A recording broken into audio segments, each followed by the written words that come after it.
Okay, I think we're good to go. Just wait a minute. I'm just gonna make sure that the stream catches up. Boom. Let's see. We'll caught up. Yeah. Okay.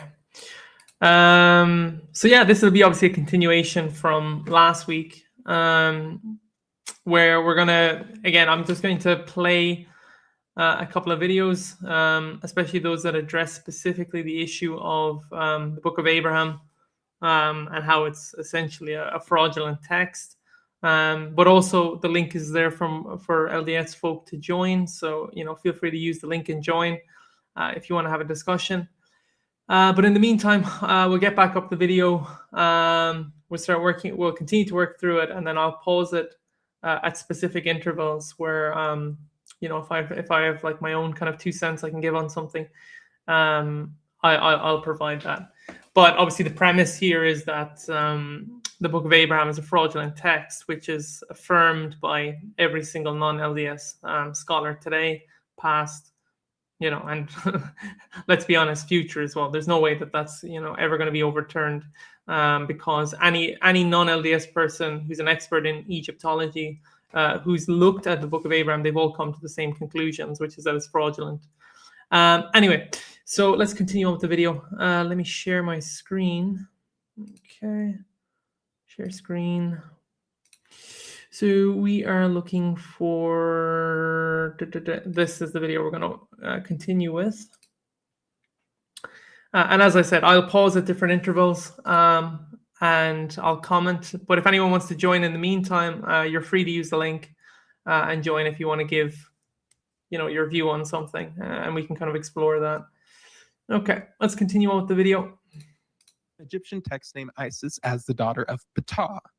And in the time period Joseph Smith's papyri were written, Zet-Ptah would mean daughter of Ptah. So, what are your thoughts on there? Okay. First of all, he makes a reference to the original text of the Book of Abraham. I thought we didn't have that. Mm-hmm. Yeah. I thought that was lost. Yeah. We're talking. How does he know that's in the original text? Right. And again, he said earlier in the stream that we're talking about a text from around 200 BC that had influence from Jewish interpretations. And it's like, now we're going back to the time of Abraham. Like, okay, now we're just, we're changing the narrative as it fits. It's just not working. Yeah. And second of all, if he's, I saw this in your notes where you said that Zepta is supposedly from Siptah. Well, Satah, and you pointed this out, is not a woman's name. Yeah. It's not a woman's name. It's son of Tah. Yep. If it was a daughter of Tah, it would be Sat Tah. That's another great point, right? And this is something I was trying to pin the LDS folk to when they came on, is the errors that are consistently, come up in the Book of Abraham, a further demonstration of its inauthenticity. You have a name that's prescribed to a female, and the name translates to son of, right? Meaning, again, this is Joseph acting as a translator, okay, allegedly. And yet he can't even, correctly translate terms that he's allegedly translating, right? He's misunderstanding stuff. It's not too dissimilar to what you have with the Quran, and where the Quran, when it tries to be unique, let's just say, and it tries to demonstrate its uniqueness, it falls short because the author clearly has no idea what he's talking about, and hence makes these anachronistic errors, or makes linguistic errors, as we see in this case. Again, it's a demonstration of the nature of the author more than anything. So yeah, let's continue on. I'm glad you said that, because I looked that up and I'm like, I think this means son of Tah, and like it does mean son of Tah. Good to know my research worked out. Yeah, your research worked out this time. Yeah, it's like Sa Ray, son of Ray, Sa Ta, son of Ta, and the converse is Sat Ray, daughter of Ray, or Sat Ta. Now, the thing is, Isis is never called Sat Ta. He's making an empty conjecture here. Right. He's making an empty conjecture that Sat, to give the benefit of the doubt here, Sat-Ta is a reference to Isis. And no such reference exists. This is just an empty conjecture. He's making a false equivalence here to try to make it work. It's massaging, it's including a unspoken premise in his argument. Yeah. Which is, you got Sata Zata, and frankly, that Z anyway isn't Middle Kingdom. The Z character is Old Kingdom. Yeah, that's not good. Okay, and we're going to find some of this in the Book of Abraham, where he uses phonetics that are not contemporary with Abraham. And this is by far not even the most grievous one. I mean, this is probably a peccadillo. I mean, you could basically say, "Oh, well, that's the old rendering." Okay, fine. But you then he has to then insert the missing premise that, okay, Sata is in the Book of Abraham. Sata refers to Isis, therefore Sata is Isis. Yep. It's a missing premise. That middle premise isn't there. Yeah, we'll stop there for a minute. It's a statement of fact that just is.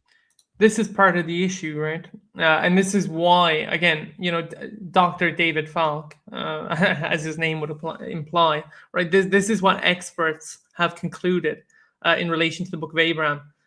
Consistently, it's in error in a number of places. This isn't just, Mormons try and brush over this and say, well, Joseph was infallible, therefore, Joseph was fallible, therefore, you have all these errors. There's a couple of issues with that statement alone. I mean, allegedly, it's divinely inspired. There's a form of divine channeling that's taking place that's producing the translation. So that should have produced something that was fairly accurate and faithful to begin with. But consistently, what the text ends up showing in numerous places, as David Falk is mentioning here, is that the author just didn't have a clue. He's making, anachronistic errors left, right, and center. He's making idiomatic errors left, right, and center. He's conflating time periods that are not compatible.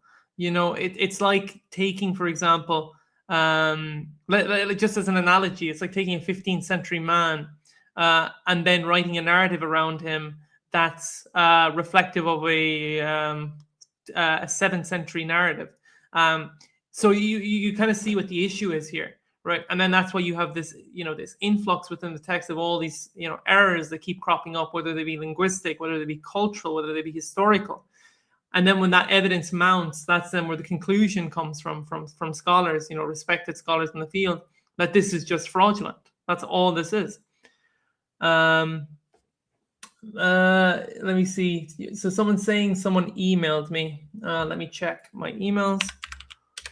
No, I don't have an email, sir. Sorry. If I have an email, I'll respond to it, but I just checked my inbox. There's no email there. Unless it's in my spam. Hold on. Let me give you the benefit of the doubt and check my spam. No, nothing in my spam or my inbox. So I've got nothing to respond to, buddy. Anyway, continuing on. So that's the issue here as far as experts are concerned, right? When they look at the Book of Abraham and they look at the inconsistencies of text, it clearly demonstrates that this is just an invention of Joseph, right? That this is purely a man-made text, okay?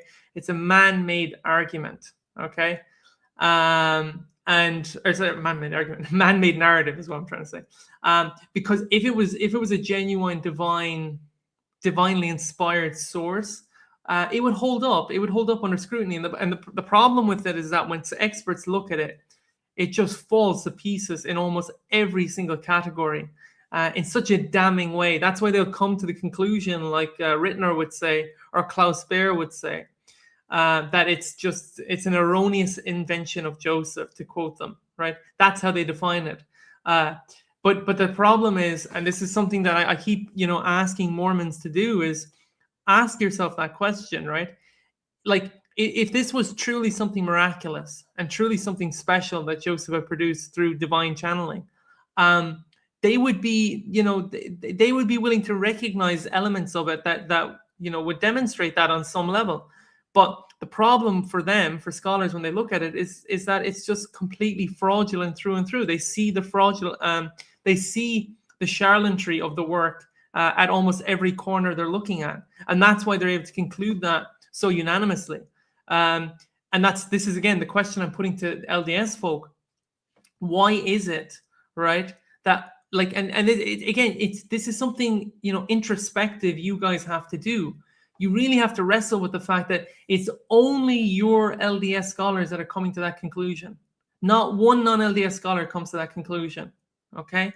And if that doesn't raise a flag for you, okay, because, scholarship is objective in terms of its approach, right? If you can see something, let's say, that has sufficient evidence, right, meets, let's say, a sufficiency criteria for their evidence, right, for them to determine, okay, I can say with accuracy that, yes, this is plausible.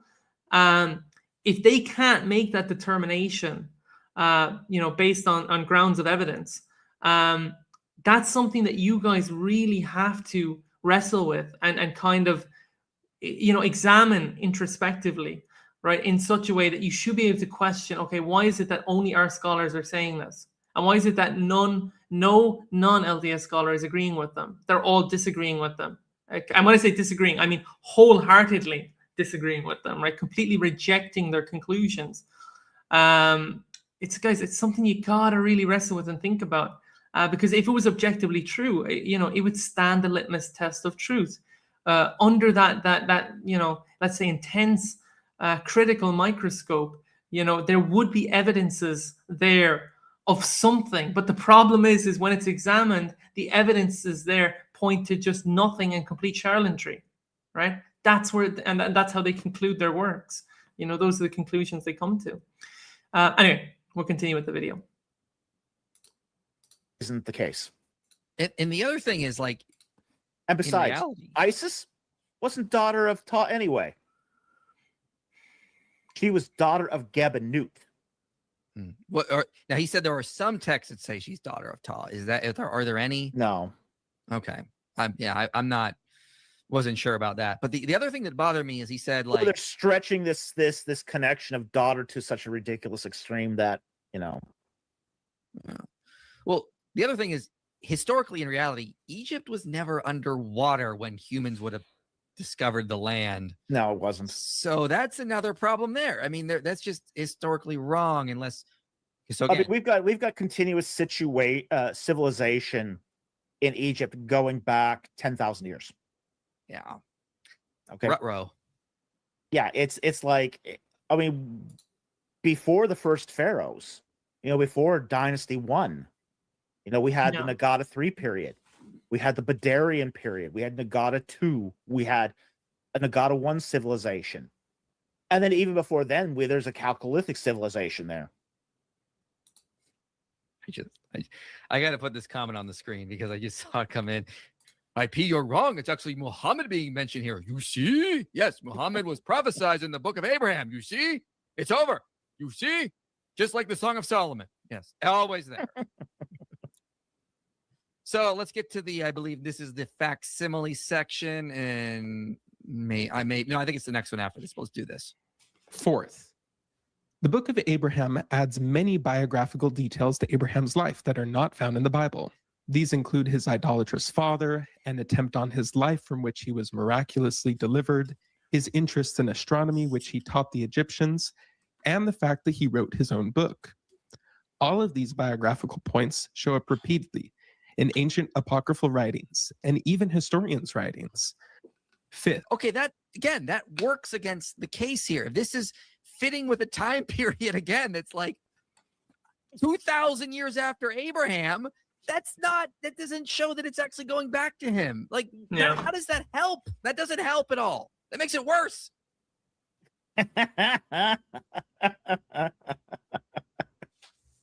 I mean, the fact is that, like, let's just take the astronomy one. Yeah, I'll pause there for a moment. I'll quickly comment on that. That's exactly the point. is that when it comes to the book of Abraham, the so-called extra stuff that's included, which they're arguing should demonstrate a level of authenticity for the text, works against the text because it's not contemporary to the time period. It's literature that comes about 2,000 years later. So let's say hypothetically, Joseph is integrating apocryphal texts into this narrative that he's creating around Abraham. It works against it because it's not compatible with the time period. It goes back to my example. It's like taking a man from 2000 BC and then putting him into a 100 BC setting, right? That's a clear demonstration of charlatanry, right? It just shows it's a fabricated text, and the author has no idea what they're doing, which is kind of what Mike's point is there. But anyway, I'll play the video again. We'll continue with the video. One piece here. The Egyptians had astronomy long before Abraham. Yeah. We find star tables that date to the 9th dynasty. That's 300 years before Abraham. They're already using, they're already decorating their tombs and their mastabas with stellar patterns. So they already knew about astronomy long before Abraham. Yeah. So I mean, this is just stupidity. And the idea of an attempt being made on Abraham's life. That is often born out of the confusion of the sacrifice of Isaac. So this is why we don't trust apocryphal sources. Right. Well, let's get to these facsimiles and then let's let you dive touch in. on that. That's the other interesting thing, is that these apocryphal sources are, generally speaking, extremely inaccurate when it comes to specific details that take place, let's say 1,500 or 2,000 years prior to when they were written, because again, they're from a different time period. They might have a level of understanding which was passed down, let's just say, through oral tradition, as well as what it was whatever was codified during those time periods when those writers were writing these additional texts.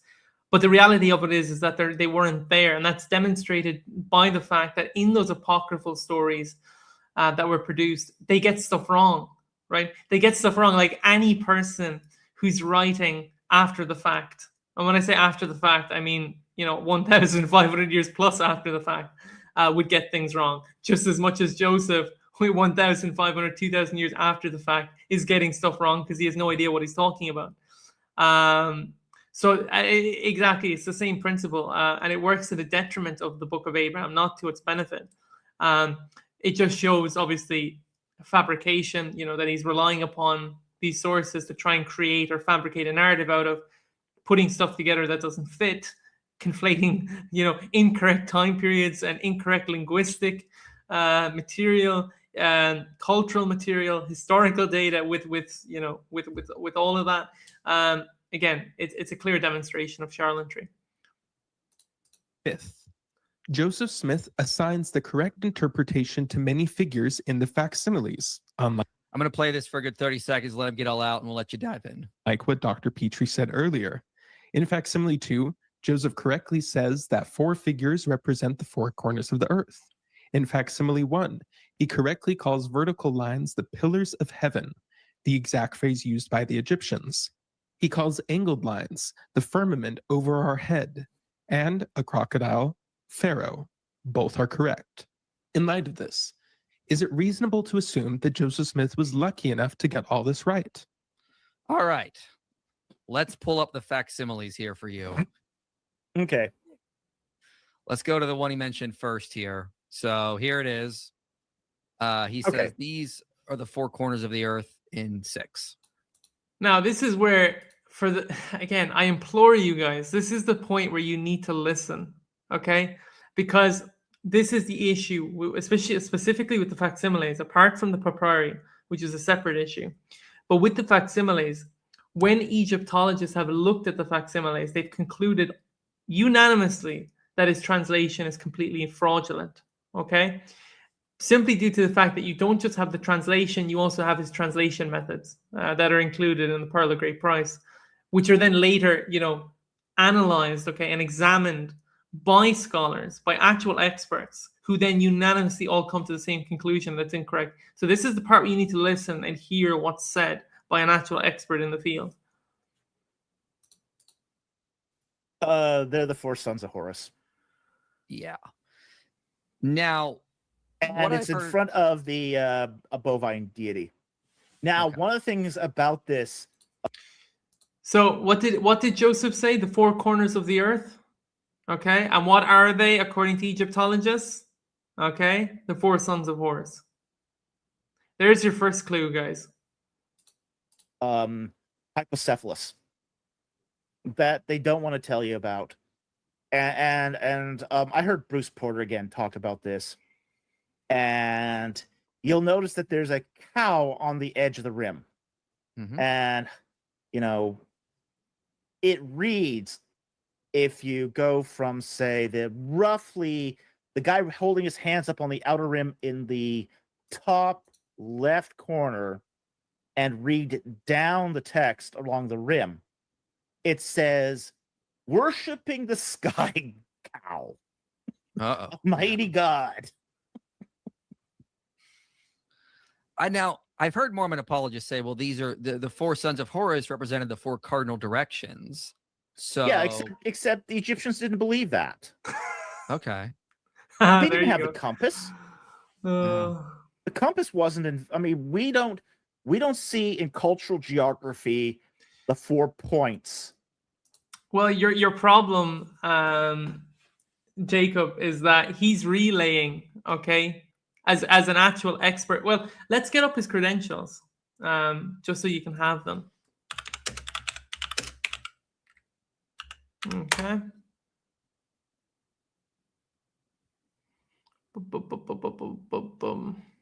Okay. So you want David Falk's credentials. Okay.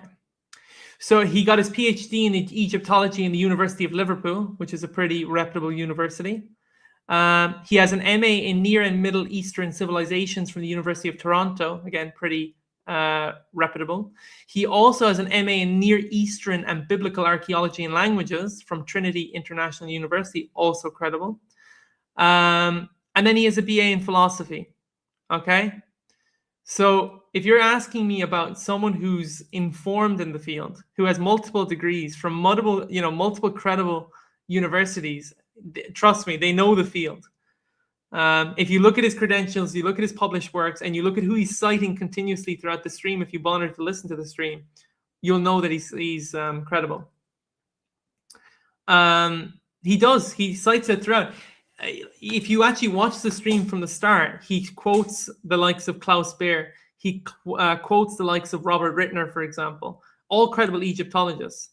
There's actually another few as well that he quotes. There's one Archibald as well that he quotes as well. There's several sources that he quotes throughout, and it's not just them. This is alongside them and others that he's citing their works. Alongside what is the mainstream position as someone who's part of the mainstream, who's an expert within the mainstream, okay? Because that's the general view within Egyptology, okay? Like, I'll give you an example. Let me give you an example, okay? If you're an expert in the field, okay, and you say, for example, the Gospel of Mark, I'll just give it as a quick example, okay? The Gospel of Mark is dated roughly by scholars to 70 AD, okay? I don't have to list for you 9 to 10 scholars that say it. That is the general informed position within scholarship.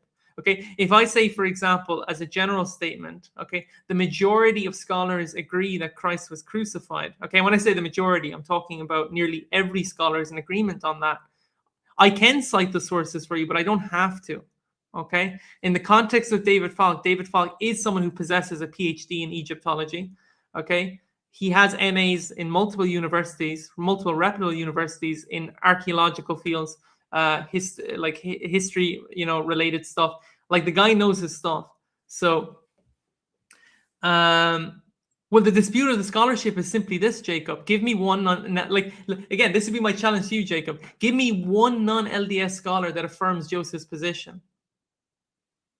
So we have one scholar here. Okay, this is David Falk, one actual credible scholar, non-LDS Egyptologist who has his credentials. Okay, who's disagreeing with Joseph. Okay, as an expert in the field. We have Robert Rittner, who disagrees with Joseph. We have Klaus Baer. Okay, we have Archibald as well, who also disagrees with Joseph. Okay, there's not one non-LDS scholar who agrees with Joseph. Okay, and they all come unanimously to the same conclusions on this.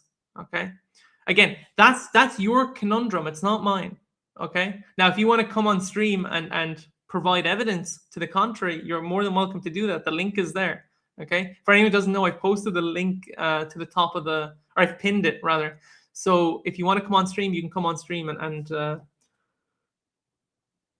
no, he's laughing at your material. This is the point. It's not a bias. It's because the material that you guys have is so bad. It's the material that Joseph came up with and fabricated is that bad. It's not just him that laughs at it. Robert Rittner laughs at it as an expert Egyptologist. Klaus Baer laughs at it as an expert Egyptologist. Same with Archibald. He laughs at it as an expert Egyptologist. Scholars unanimously laugh at it because it's laughable what Joseph produced. Unless you want to produce non-LDS scholars who demonstrate otherwise. That's not bias. That's just because it's that bad. That's why they're reacting that way, Jacob. You know, it's clearly a work of charlatanry. Anyway, let's continue on. In Mediterranean cultures, until the invention of accomplice by the Muslims in around the 6th century. Okay? That's when we start seeing the 4 cardinal points of... Yeah, a couple of them would be non-Christian, like Rittner and for example, Rittner and the other guy as well, Archibald as well. You know, many of them are non-Christian, but even if they were Christian, okay, hypothetically, the reality still remains the same. There's not one non-LDS scholar. So what I'm arguing for, this would be my position, okay, and this is something that you guys have to wrestle with, okay. The likes of Klaus Baer and Robert Rittner, okay. If they're all unanimously in disagreement, and this is the unanimous position within scholarship, okay, it's your job to present otherwise and to prove from non-LDS scholarship. It doesn't matter if they're Christian or non-Christian, right? For me, it makes zero difference, okay? What I want to see is, I want to see if this claim that Joseph came along with is objectively true. Why is it only your scholars are agreeing with it? Okay, why is it only your scholars are coming to that conclusion? Okay.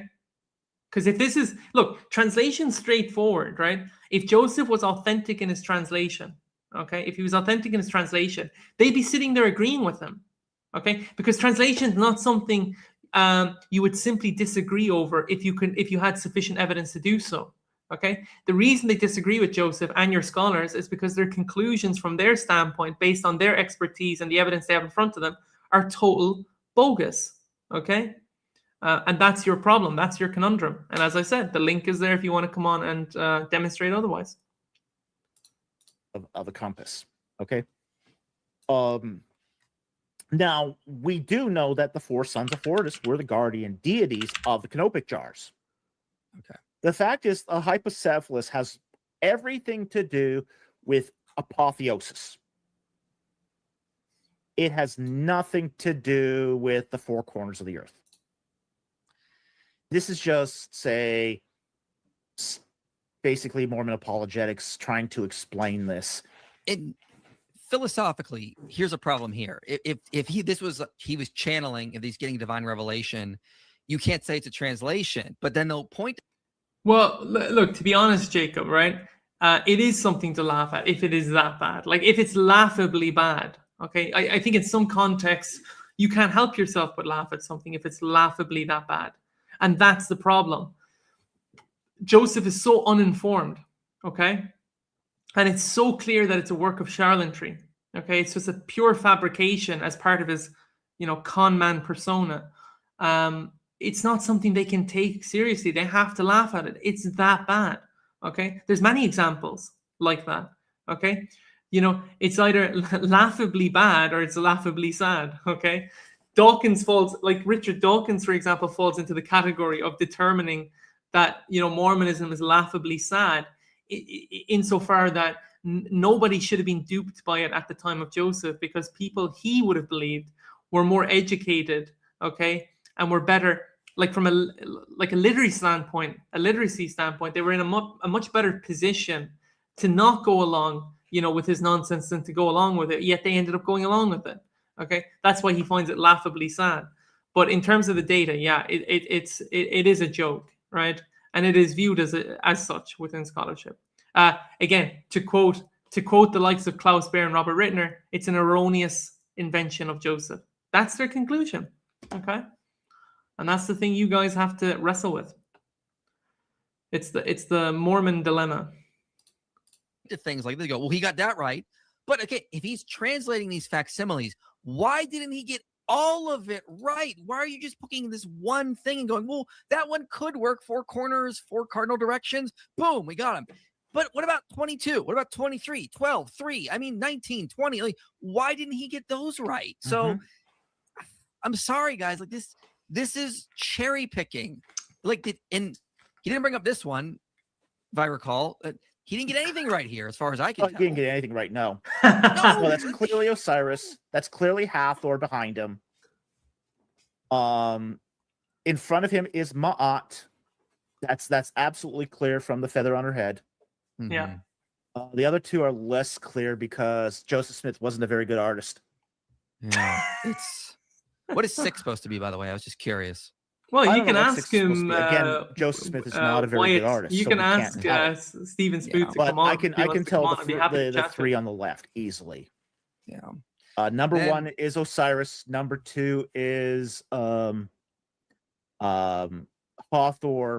It's very clear from the bovine crown, solar crown. And number 4 is clearly Ma'at. Yeah. And then of course, this is one they said. By the way, Ma'at, because Ma'at's in there, that is clearly 19th dynasty. Oh yeah, I see what you mean. So yeah, I didn't think about that. Obviously, you LDS folk, if you've read, the Pearl of the Great Price, which I'm assuming most of you have, or at least I hope most of you have, since this is part of your so-called standard works. This is the Egyptology position here on number 3, as far as this explanation and facsimile is concerned. He doesn't get anything right. He's so atrociously bad on almost every aspect of what he claims he's translating.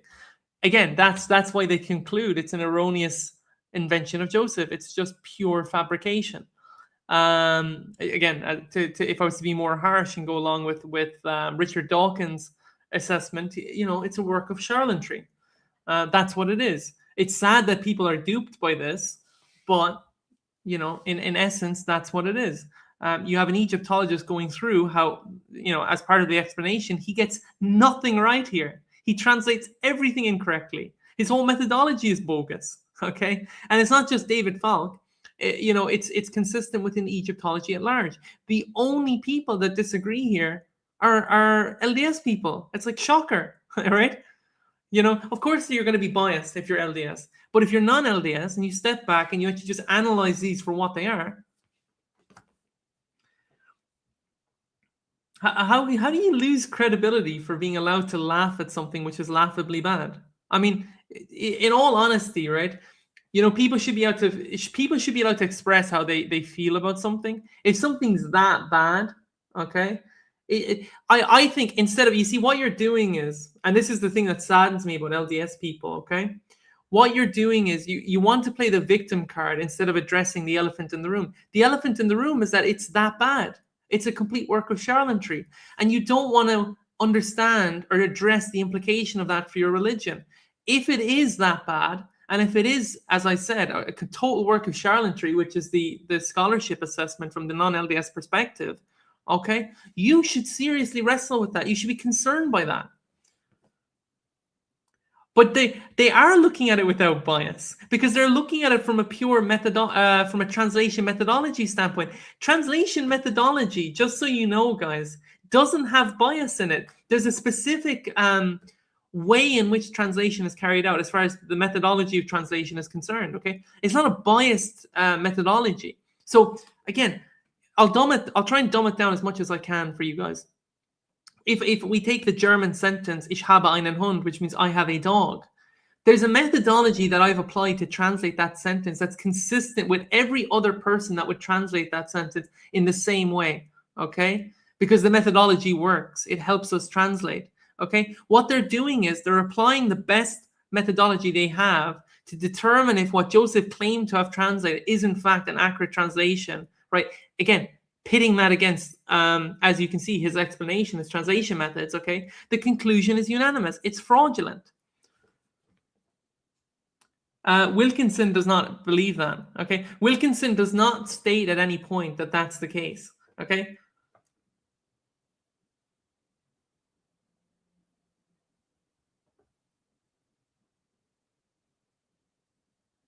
How is, okay, if, guys, slow down. If we take the sentence, ich habe einen Hund, I have a dog, okay? And I've translated that as I have a dog, okay? And I've applied a translation methodology to faithfully translate that. How is that biased? How am I producing a biased translation? Like, explain to me how, when I've given you a faithful word-for-word translation of that sentence into English from German, okay? Again, I'm hoping you're seeing the contradiction here, okay? Because again, that's how translation methodology works. Translation is from the perspective of the translator to faithfully and accurately translate what they have in front of them. Whatever linguistic material they have in front of them, they want to reproduce that faithfully, okay, into the intended language, okay? That's what it is.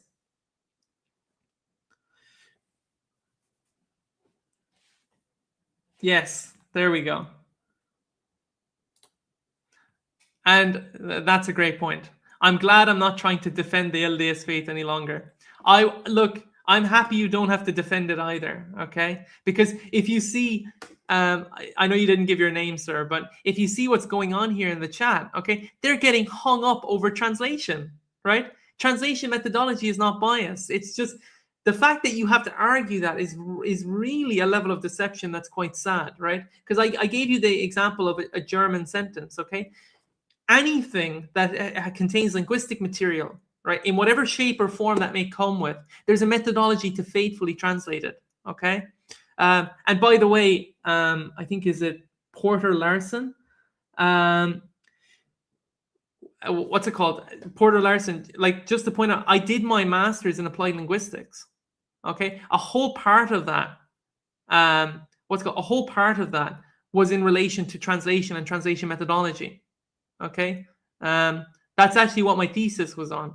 Okay, so when it comes to translation, okay, as I said, I know I have a level of understanding as to how it works, okay, from an academic standpoint, and the methodology that they apply. Okay, it's as simple as that.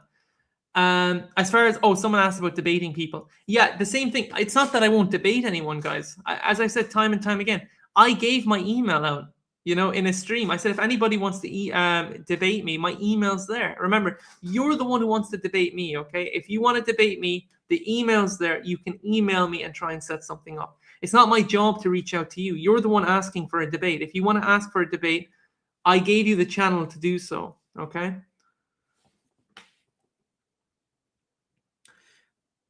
Let's see what he's saying. Oh, Paul. Okay, this is Paul. Served a 2-year mission to Paraguay, married in Temple, faithful all my life. Finally broke down in 2016 and followed my pride and left. Best decision from here. Well, I'm happy you left, Paul. I'm really happy you left. I'm really happy that for the first time you were able to see, okay, if I get out of the deception, okay, if I get out of the deception of the LDS church and I actually look at evidence outside of the LDS church, I can see finally that it's only the LDS church that are saying it. So yeah. So let's continue with the video. Yeah, that's clearly a 19th dynasty, 13th century illustration. Yeah, this is another problem. It's just not fitting with his time. It's not fitting with his time. No. Yeah. And then, of course, we got this. This is where they claim they got 3 right. They got the pillars, the firmament, and he said Pharaoh, but in this one, it says the idolatrous god of Pharaoh. So I wasn't sure. Maybe he misspoke or maybe he meant something. It wasn't very clear, but you said he didn't get this right either. He didn't get this right either. Okay. Okay. Now we've already hold talked on. Someone about put the in something. Leonine. But keep running from actual Egyptology. Wilkinson's LDS. That's not actual Egyptology. If you're talking about Ernest Wilkinson, that's LDS theology. I just said, guys, non-LDS, and this Porter Larson person gives me an LDS scholar. Yeah, as I said, we don't care what LDS people say. We do not care what LDS people say on this. We want non-LDS scholarship that affirms it. Okay? So that's down to you. You have to provide the non-LDS scholarship that says conclusively within it, okay, this demonstrates that the Book of Abraham here, okay, has authenticity. Yes, now you're running from it, Porter. I'm not running from anything because I set the criteria at the start. I said give me non-LDS, and you ran to an LDS person. And the deceiving and disturbing thing about it, Porter, is you introduced the guy as non-LDS. Earn it, but just so people know, this Porter guy, he introduced this Wilkinson person as non-LDS, and he is LDS. Like, that's the level of deception. They have to pretend that LDS scholars are non-LDS to try and make a point. He is, if you check Wilkinson. If you check Wilkinson, he is. So for anyone who doesn't know, his name is Ernest Wilkinson. He's an LDS scholar who served at Brigham Young University. So I just do we actually have to do this? Okay, so I'm just going to put in the source. This is from your own stuff, guys, just so people can see. I'm going to put the link in for people to check this out in their own time. Okay.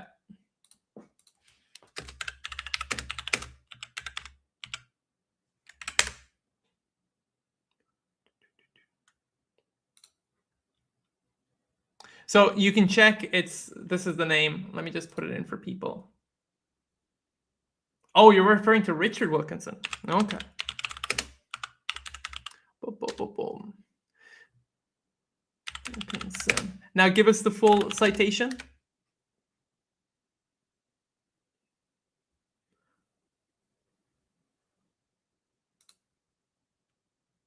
Richard Wilkinson is also LDS.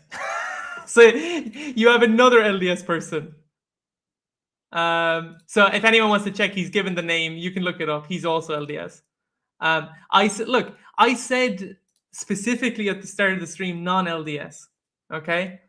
Yeah, but he's LDS. Your Porter, your point's irrelevant. You've given us another LDS person. You have to provide us with a non-LDS person who says specifically, this is the criteria I said at the start, who says in writing that this affirms the Book of Abraham. We don't have a citation from you where he says that.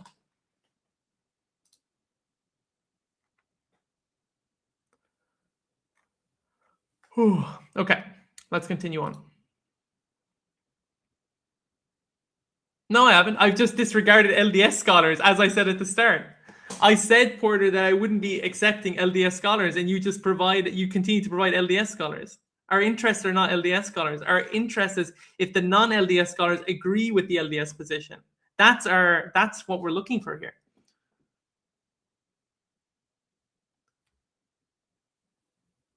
If you're talking about Richard, it depends which one you're talking about, but the Richard Wilkinson that I have here is LDS. So you're going to have to specify.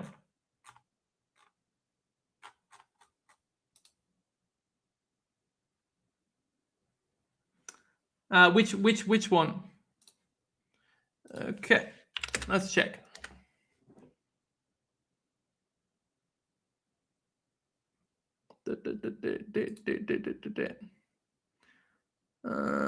Okay. Richard H. Wilkinson. Okay, let me check.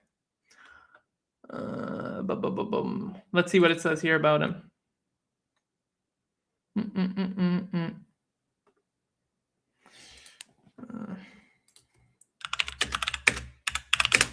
Okay.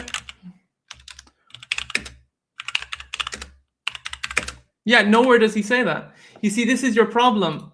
Nowhere does does this Richard Wilkinson guy say that the Joseph's translation is accurate. He doesn't say that anywhere. You're arguing that he's arguing for the Book of Abraham, but you haven't given one quotation where he says, yes, this is an argument for the Book of Abraham. Okay? Like this is the challenge. Like this is the deception you guys have to engage with, right? To step past or sidestep the issue, right? The issue is you don't have one non-LDS scholar who agrees with Joseph's translation. You would have to provide me with a full citation where he says, yeah, he would need to. This is the point, Porter.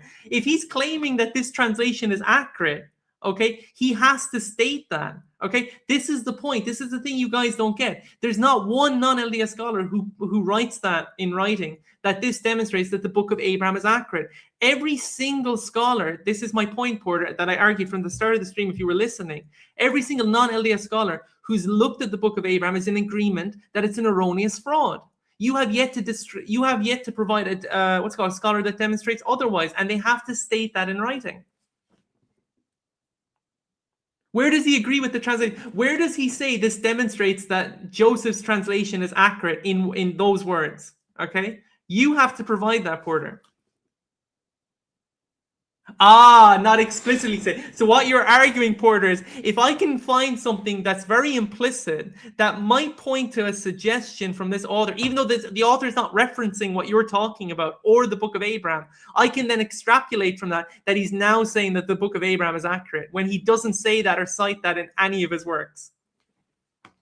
That's not how academic research works, okay? When we say, what is the scholarly position on it, okay?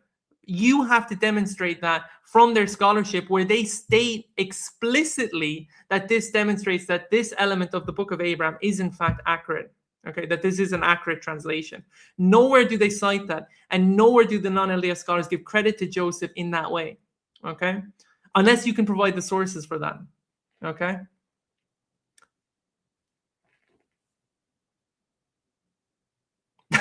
It's you see, this is the thing you guys have to run to as an argument, and this is the sad thing about it. Yeah, see, this is the thing, right? This is a good point, Paul. As Paul is saying here, people like Porter and sadly people within the LDS Church, to them, only their LDS scholars are correct, and every single other scholar who disagrees with them is incorrect, even though that makes up the majority. It's the majority that disagree, and that's based on their expert, their expert methodology.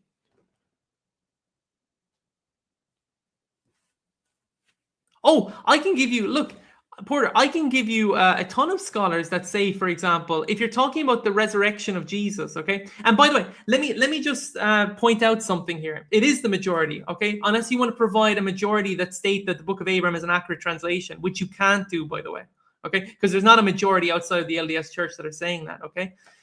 When we talk about, okay, the Book of Abraham, and by the way, guys, use the link, come on stream and discuss. Like, the link is there for you guys to come on, okay?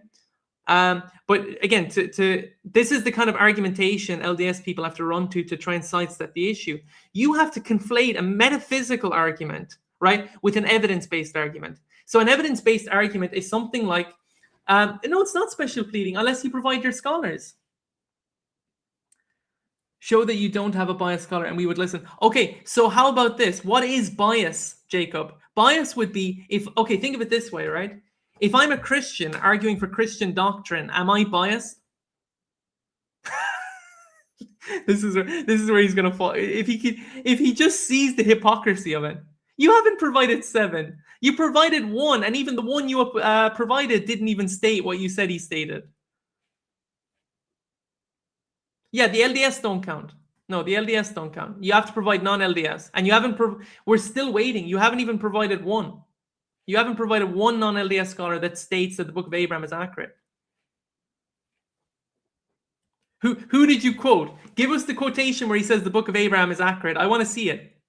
I want to see it in those words where he says the translation is accurate. And by the way, if you start, just so you know, Porter, okay, if you start resorting to insults in the chat, you're going to be banned. So be careful in the language that you use, okay?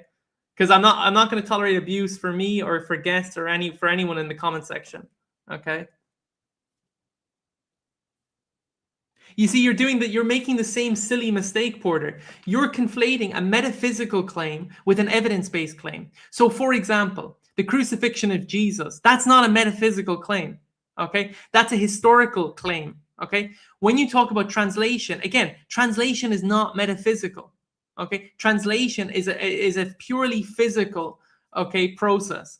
Okay, and then if you're talking about the translation material itself, which we have in front of us, we have concrete evidence in front of us. That's not metaphysical. That's actually tangible. Okay, and because of that, it can be examined. Okay, and because of the fact it contains within it, as it claims, right, historical data. The resurrection is metaphysical. Okay, it's a supernatural event if you take it, you know, in its context. Okay, if you're saying resurrection is physical, then demonstrate where resurrection takes place physically each and every day, you know, as we live today. It doesn't happen. Okay. But Jacob, this is where you're wrong. Okay, they have looked at it. Like Robert Rittner has looked at it. Okay, what's it called? Klaus Baer has looked at it. Patrick Will, you know, like you have Archibald that's looked at it. Okay, you have a ton of people that have looked at this. Okay, every single non-LDS scholar that's looked at it is in agreement it's fraudulent.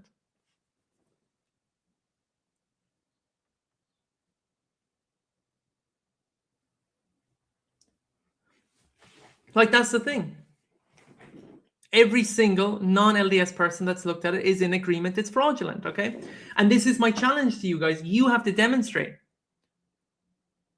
No, I'm not. I'm actually engaging in what is called an evidence-based approach, okay? Because every single, and I've just cited them, if you guys went and bothered to read their works, you would know that this is the unanimous position within scholarship, okay? The only people who are arguing against it are LDS, shocker, right? That's called bias, okay? Because of course they're going to defend their own position when it's their position to begin with, okay? The testament to its veracity is if a non-LDS person examines it, do they come to the same conclusion? And the point is that every single non-LDS person that's examined it argues that it's fraudulent, okay?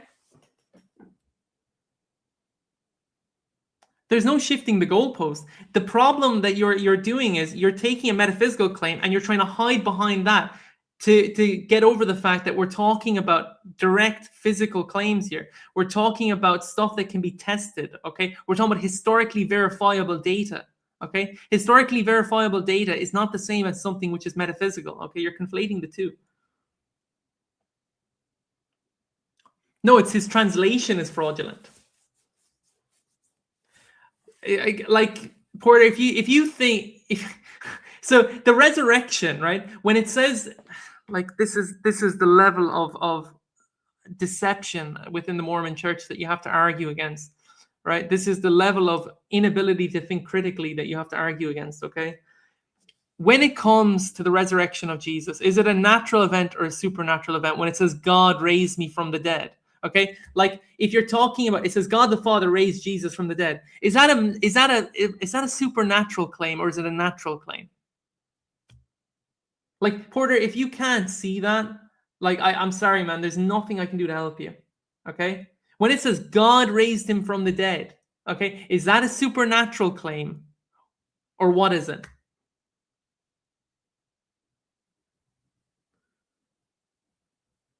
And you see, now you have to play the victim card because you know you got caught. I do, I named them. But you don't want, you see, the thing is, you guys don't want to read non-LDS sources.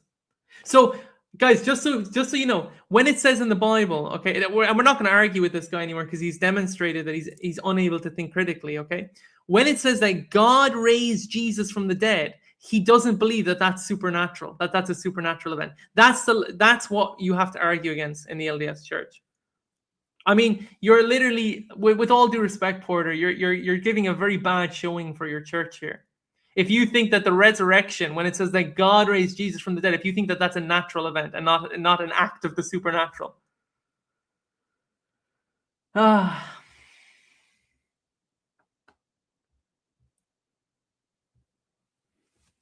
mean, that's really sad. I'd love to debate Jacob Hansen. I would love it. If you guys can set it up, I'll debate him. With all honesty. If you can set that up, I'll gladly debate him. Guys, Porter thinks that when it says God raised Jesus from the dead, Porter doesn't believe that was an act of the supernatural. That's the level of critical thinking that you have within the LDS Church. Even the other people in the comments are now ignoring him. If you know that you're right, you don't laugh at it. You show you're pompous. But guys, and I argued this before within scholarship, it's because it's laughably that bad. That's the problem. It's laughably that bad. Okay, because when it's pitted against evidence, okay, that's when it falls short. Okay, that's when it proves to be what it is, which is just complete work of charlatanry, and that's why they come to that conclusion. I have not seen not one non-LDS scholar who credits the text in that way. Okay, who sits there and says, yes, this demonstrates, that Joseph was accurate and correct in his translation. There's no non-LDS scholar that says that. Okay, there's no non-LDS scholar who affirms Joseph's translation in that way. The consistent conclusion, okay, the unanimous viewpoint within Egyptology is that it's fraudulent, since we know that when every single non-LDS scholar that's looked at it comes to the same conclusion, it's only the non-LDS scholars that disagree.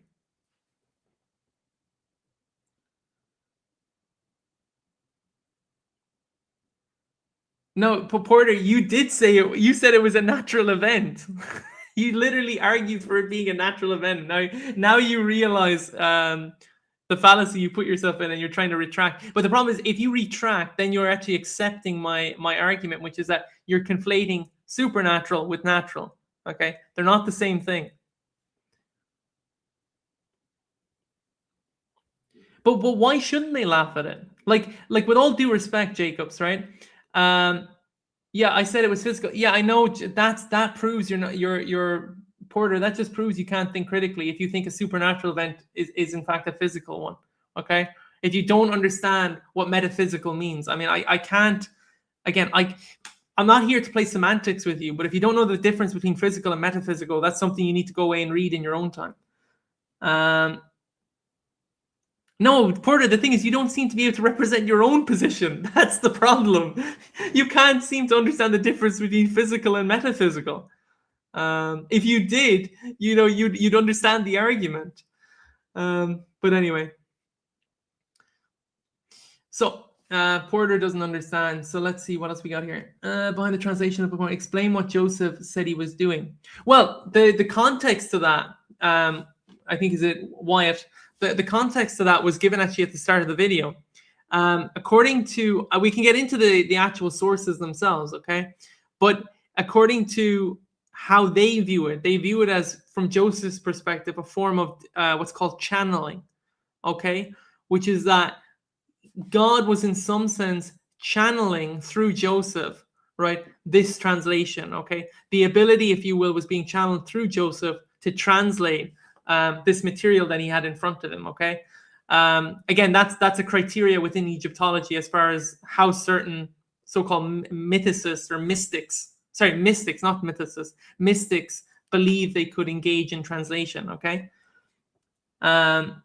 If you pull up a video talking about other views, he wouldn't never laugh even though they are bad. Yeah, because why would he laugh? You see, this is the thing, right? He has nothing to laugh about, okay? Because he's defending the laughable. Okay, so of course he's not going to laugh. If I have to defend the laughable, I'm not going to laugh. Okay, but if I am on the other side where it's, as laughably bad as it is, and that's the consistent viewpoint outside of the LDS Church, okay, that's the argument. Okay, so let's continue with the video. Bed being a funerary beer. Wait, guys, the link is And there. the Feel free to come on. Representing Feel free to use the link and come on. The vessels of the organs of the deceased. These were, he said these were gods. Yeah, he did. And that's not, even I knew that's not right. No, that's not right. No, they're definitely canopic jars. Mhm. But what he gets underneath is also not right. Okay, that's not the sky. 12 is not the sky. It's a river. Well, what would make you think that? Maybe the crocodile? Maybe the crocodile. Oh, I haven't heard of crocodiles flying in the sky. Be terrified. So just so people know, that's how Joseph translated it. Joseph claimed that specific part of the facsimile, he claimed that it was a sky. Okay, but again, it shows you the guy doesn't know what he's talking about. I mean, if he could just basically read what was in front of him. You have a crocodile that's there. Okay, where do crocodiles abode? Okay, right? if it's like, it's a simple question, you ask yourself that and you get the answer. Okay, it's a river. It's not a sky. Joseph translated a sky. It's a river. That's how Egyptologists translate it. Okay, another demonstration of its inaccuracy, thereby proving its charlatanry. Okay. Flying if they did, but 11. This one I found really interesting because I know exactly what that is. In fact, I can even show you examples of this. If you What want this to share is- your screen, go for it. I will share. Let's share the screen. All right. All right, and here and So he's about to show how Okay. Joseph's translation is false and inaccurate from an Egyptology and standpoint. the first one here. This Down to is That's a canopic chest. Look at what's on the bottom there. Uh-oh. Ooh, it looks like that same pattern, doesn't it? It sure does. Okay, now let's take another example from the sarcophagus of Ramses III. Oh, let me do back that. Sorry. Oops. My bad. Hold on. I lost you. I don't know what I did there. My bad. Solo layup. There you go.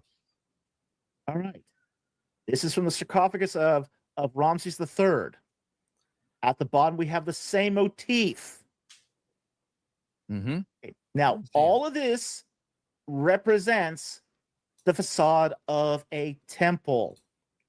Yeah, like Paul's point is good here. If Joseph Smith got the Book of Abraham correct, the church would be publishing that on every corner of the internet and touting it with every missionary. That's the thing. And this is the thing LDS people don't get, right? There's two sides to this.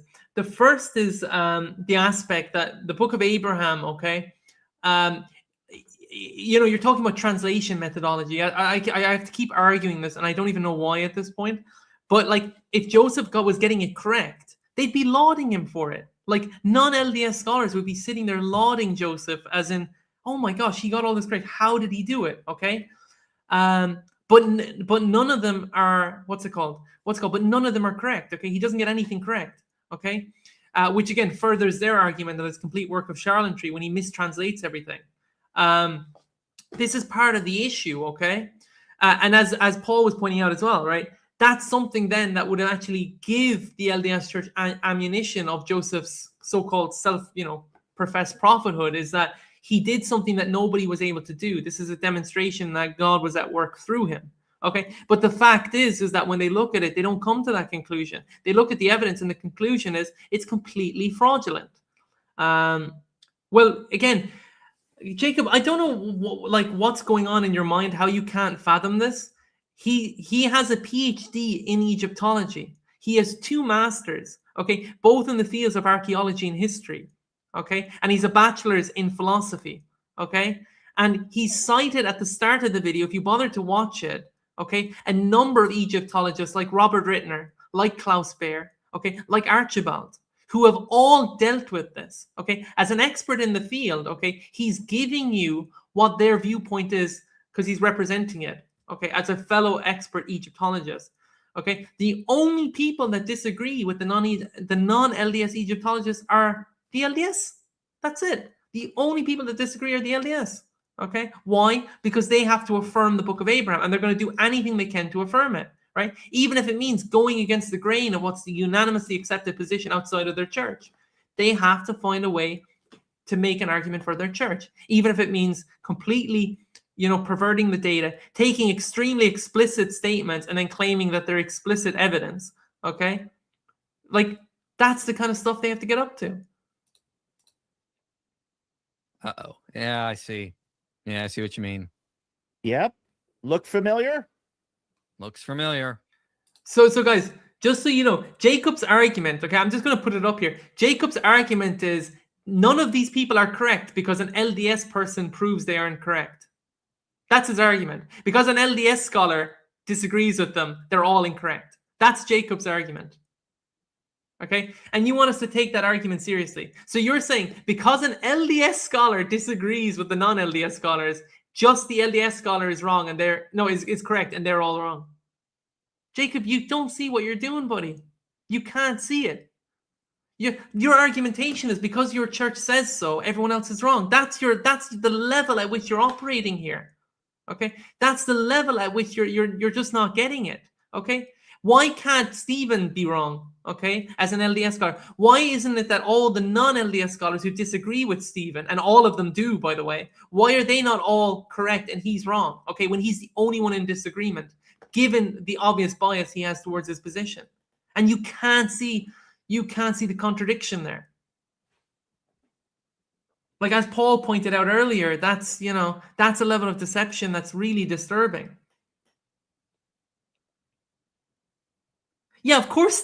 This was my argument earlier, Jacob. Of course, Stephen does, because this is his position. Okay, he's the one arguing it for, right? He's the one arguing for it. Of course, he's not going to laugh at it. Okay, but on the other side, when we see it for what it is, which is a completely laughable work of charlatanry, okay, why would we not chuckle at it? The fact that so many people are being deceived by something so silly, okay, that you even have so-called LDS people with PhDs who are literally going to that level to try and defend the indefensible. Okay? This non-LDS person's position. Yeah, it's not just his, it's all non-LDS scholars are in agreement that it's false. Okay? Unless you can find me one, Jacob, who agrees and affirms your text.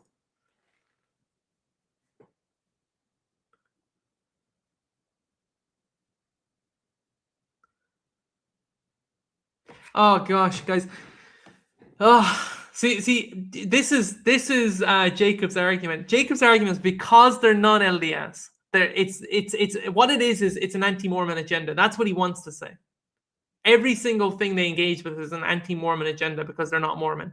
That's what you're taught by your church. If anything disagrees with your church, it simply disagrees with it because it's anti-Mormon.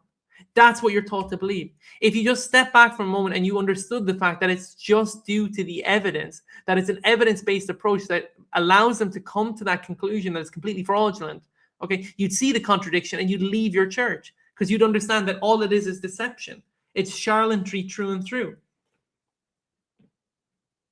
Again, you wouldn't expect a neutral person caring about this. Well, every single neutral person who's looked at it, okay, and they do care about it because it has been looked at by non-LDS people, okay, even non-Christian people, okay, the agreement is that it's fraudulent, okay? That's the point. And you're not getting the implication of that, okay? You're going to these desperate lengths to try and defend the indefensible, okay? Instead of just sitting back and wrestling with the fact that, okay, why is it only my church have this position? And why is it that every single person outside of my church who's an expert in their respective field, based on the evidence, is determining that this is completely fraudulent? And I just can't see that. Even if you look, it's not just Falk, man. Like, as I said, you have, Robert Rittner, you have Klaus Baer, you have Archibald, okay, Patrick A. Wilson, you have all these guys, okay, that have looked at your book and claim that it's completely fraudulent based on the evidence. It's nothing to do with an anti-Mormon agenda, okay? Falk doesn't care. From Falk's perspective, if you can prove it to be accurate based on evidence from his field, which he's an expert in, he will he'll accept it for what it is. There's many things that they accept based on evidence. The things they don't accept is due to the lack of evidence thereof. Okay? But again, look, Jacob, I can't get you to see that, man. At the end of the day, if you're gonna turn the blinders on that much to the fact that every single voice outside of your church that has commentated on this they're all coming to the same conclusion, and you just want to sit back and say, well, it must be anti-Mormon. Like, dude, there's nothing that can be done for you. Oh, so Jacob's against the Bible, apparently. Okay. Well, if you're against the Bible, you shouldn't even be a Mormon. You know, like, why are you a Mormon if the evidence against the Bible is that bad? Secondly, just to let you know something, every single scholar is in agreement that the Bible is an ancient historical record. There's not one scholar that agrees that the Book of Mormon is an ancient historical record. So how is it laughable when the unanimous conclusion among scholars is that it is an ancient record from the ancient period, but then when they look at your book, it's fraudulent? So what do you do with that?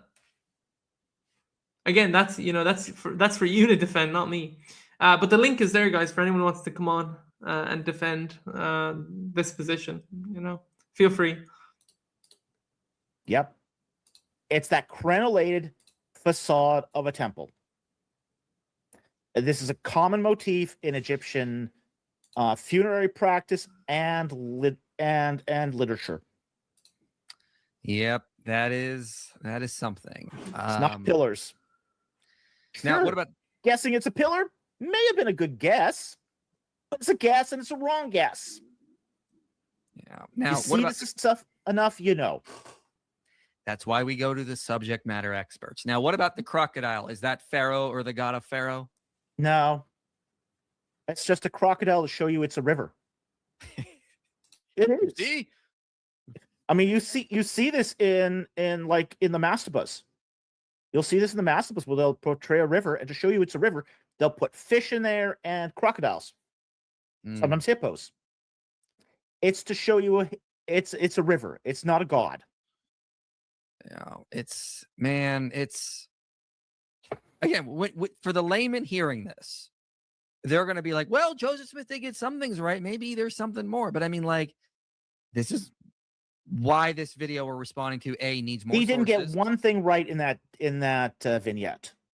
Joseph Smith. One thing. Yeah, Joseph Smith didn't get one thing correct in that vignette. Not one. The best they can do is they go to that one symbol. I'll go back down to it. That one symbol out of all of these symbols of the three facsimiles. And they go, well, 4 sons of Horus, 4 cardinal directions. That could be the 4 corners of the earth. And it's like, again, we're stretching this to make it work. Except the Egyptians never refer to it that way. Yes, good point. And it's like also, but it's like, yeah, 4 corners mean to us. It didn't mean anything to the Egyptians because the Egyptians didn't see the world as a square. Mm-hmm. Yeah. This is a river culture. This is a river culture. It's the way cultural geography works in Egypt is the river goes downstream, goes into the Great Green, which is the Mediterranean, comes down through the underworld, and comes back up the other side. It's a river culture. And basically, Egyptian geography worked upstream, downstream, the desert, and Canaan. That's, you see, like this is a good point, right? That's the very definition of I'm letting you know I'm biased before I even engage in the research.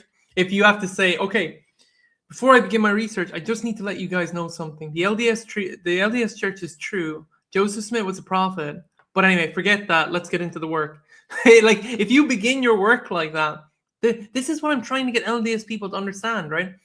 It's only their scholars that are coming to that conclusion as a commitment to their church. It's simply due to that, right?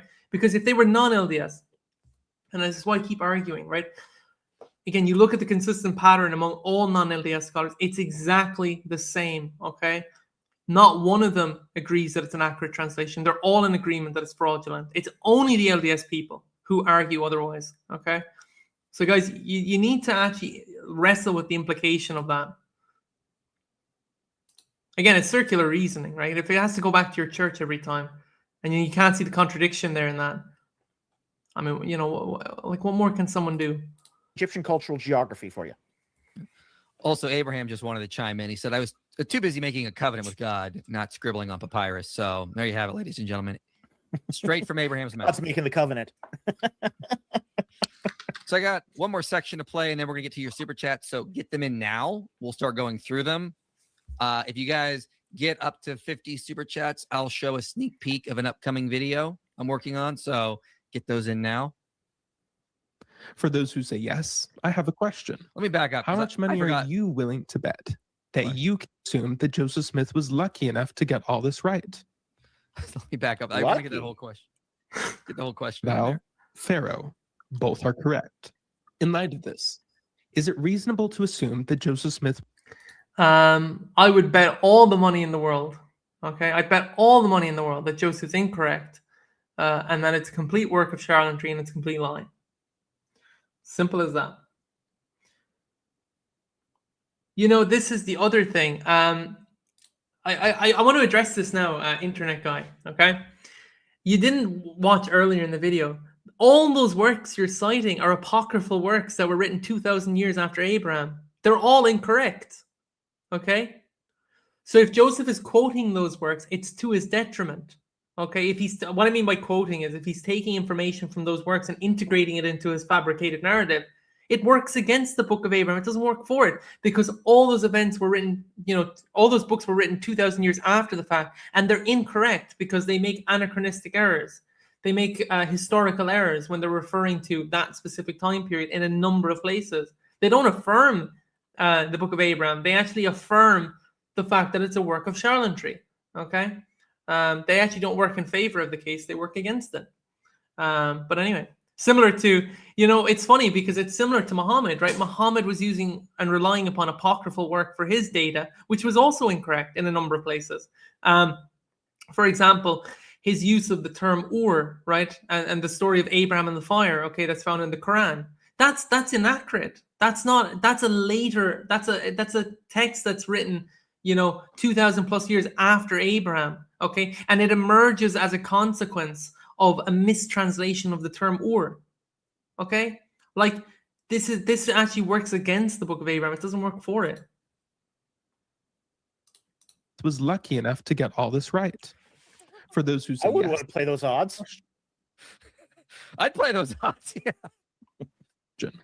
how much money are you What's willing the to odds bet? of Joseph Smith getting all that right? 0. Ooh, not good. Not good.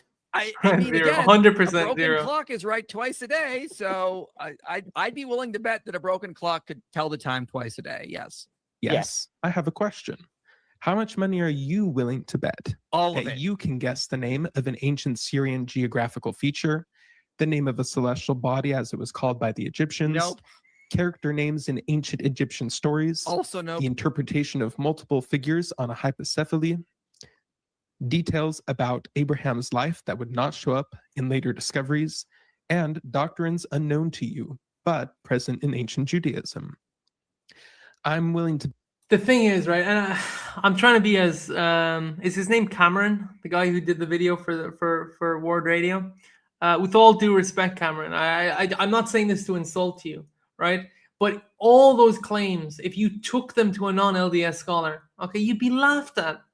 You'd be absolutely laughed at, okay, right?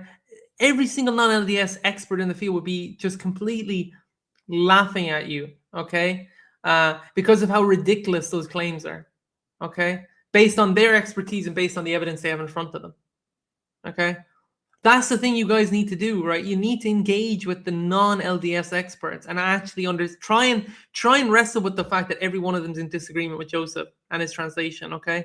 Because if that's the case and that's a consistent pattern, you can't just sit there and use the throwaway comment, well, okay, there must be an anti-Mormon agenda, so that's not how translation works. Okay, when I translate a sentence from German to English, there's no anti-Mormon agenda behind it. It's just how translation works. We have a methodology that we follow, okay, that allows us to accurately translate something, okay?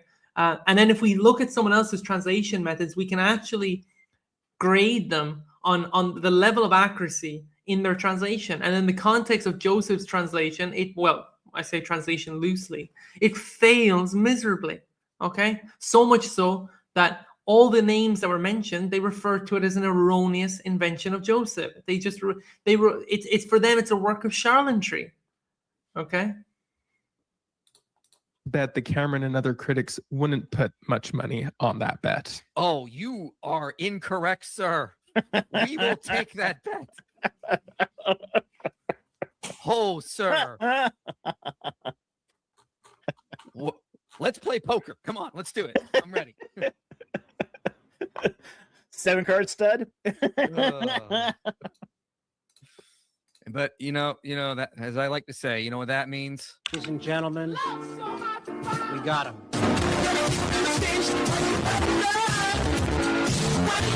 All right. At the end of the day, again, there's a reason Egyptologists don't take this seriously. There's a reason subject matter experts don't. It's not real, ladies and gentlemen. The Book of Abraham is not a translation of a text written by Abraham. There's not even evidence that it's a pseudepigrapha from 2,000 years ago. Yeah. It's riddled with problems. This is a huge problem for Joseph Smith being a prophet. If you want us Christians to start going, The point, Leroy, the point is, okay, whether it's a Christian video or a non-Christian video, they're all saying the same thing. Okay, what David Falk argued in this video against the book, as an expert, by the way, because David Falk is a credible Egyptologist. What he argues in this video is what every other non-LDS argues, like whatever like other non-LDS Egyptologist argues. Okay, the likes of Robert Rittner, the likes of Klaus Baer, Archibald, for example, Patrick A. Wilson. What they all argue is that it's a complete work of charlatanry. Okay.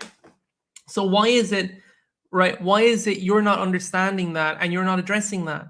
Okay, this is what, and again, not just to pick on you, Leroy, but to point this out to all your church members. Okay, why don't you address the fact and deal with the fact that every single non-LDS scholar who's looked at your text has concluded that it's completely fraudulent? It's nothing to do with bias.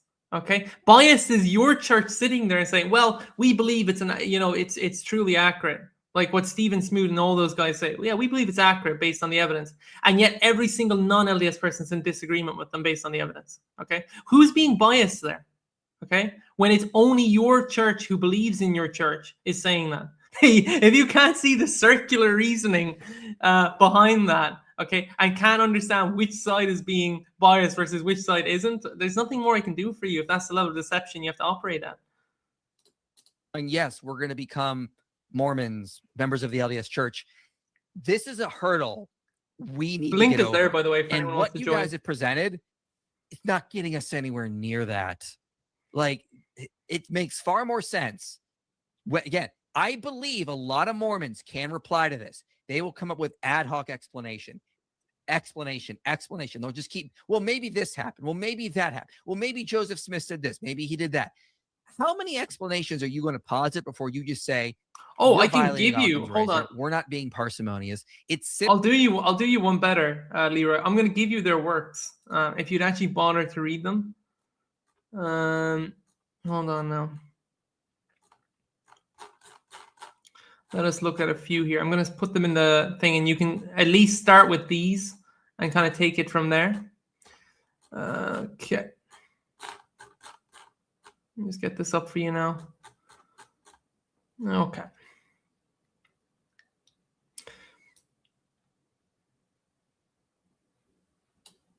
Okay. This is by Klaus Baer. Okay.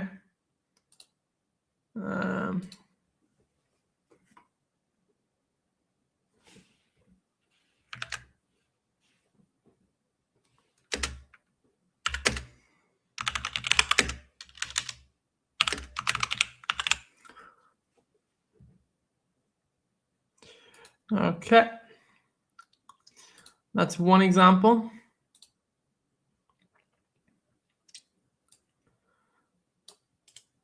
This is another one by John A. Wilson. Okay, let me put this one in for you.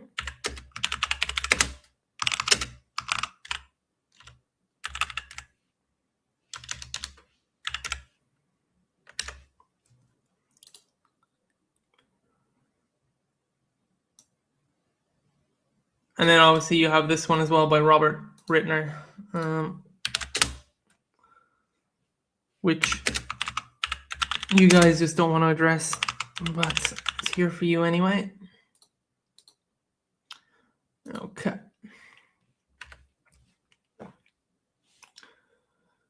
Okay.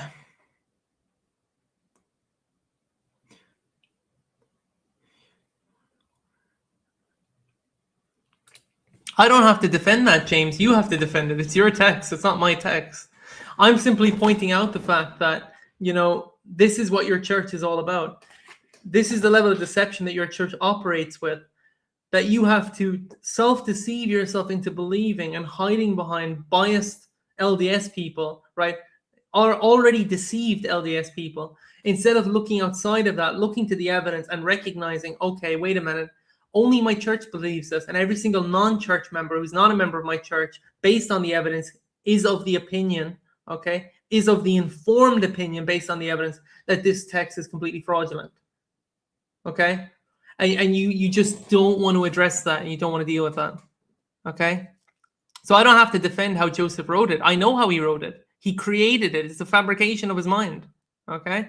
That's literally how it worked. It was a complete work of charlatanry, just like the Book of Mormon, just like everything that flowed from Joseph, right? It's just made up, okay? I don't have to argue for it, okay? I can easily argue against it by citing scholars and sources who agree that it's fraudulent, okay? But if you want to suggest otherwise and conclude otherwise, okay, and demonstrate to me otherwise, you're the one who needs to defend it and provide the evidence. But as I said, the link is there. For anyone who doesn't know, the link is pinned for anyone who wants to come on and discuss. But for now, we'll just continue with the video, I guess, since nobody wants to come on and have a discussion. Simpler just to say that he was wrong. Maybe he's not the guy he said he was. Maybe there's something more in Orthodox Christianity, Nicene Christianity, than what you've been told. And I highly, highly suggest you reconsider and look at the data more clearly. Again, when Dr. Falk and I did Exodus Rediscovered, we made sure to do this in the script. We're going to make sure we're arguing this is the simplest, the most parsimonious explanation of the data. When someone like Finkelstein or Deaver offers a model, we're going to argue theirs is more ad hoc. They've come up with more assumptions to explain this data, making theirs more convoluted. Okay, Mormons, LDS members, whatever you call yourselves, I don't know, I get told different things. Listen, if you want to compete with this, you got to go for parsimony. And you got to show that it's the most parsimonious that Joseph Smith was translating or working with some sort of text that actually goes back to Abraham, because right now the data isn't there. Sorry, that's just the conclusions we seem to have come to. I guarantee we'll get replies to this, but I'm telling you, the explanations are going to be ad hoc. How many assumptions are we going to posit beyond the simplest explanation that this is just Joseph Smith making stuff up? He's not a prophet. He was just simply wrong here. I don't know. What are your thoughts, Falk? Well, my thoughts on this are that the Book of Abraham is largely plagiarized from the King James Bible. Yeah, I mean, I don't even believe it's a channeled book. I don't think it's definitely not translated. Oh, I we don't have think someone. it's Hold channeled. on. I think what he did. Wyatt, can you hear me? Yes, sir. How are you doing? Very good. So, what do you want to? I'm assuming you want to talk about the Book of Abraham, right?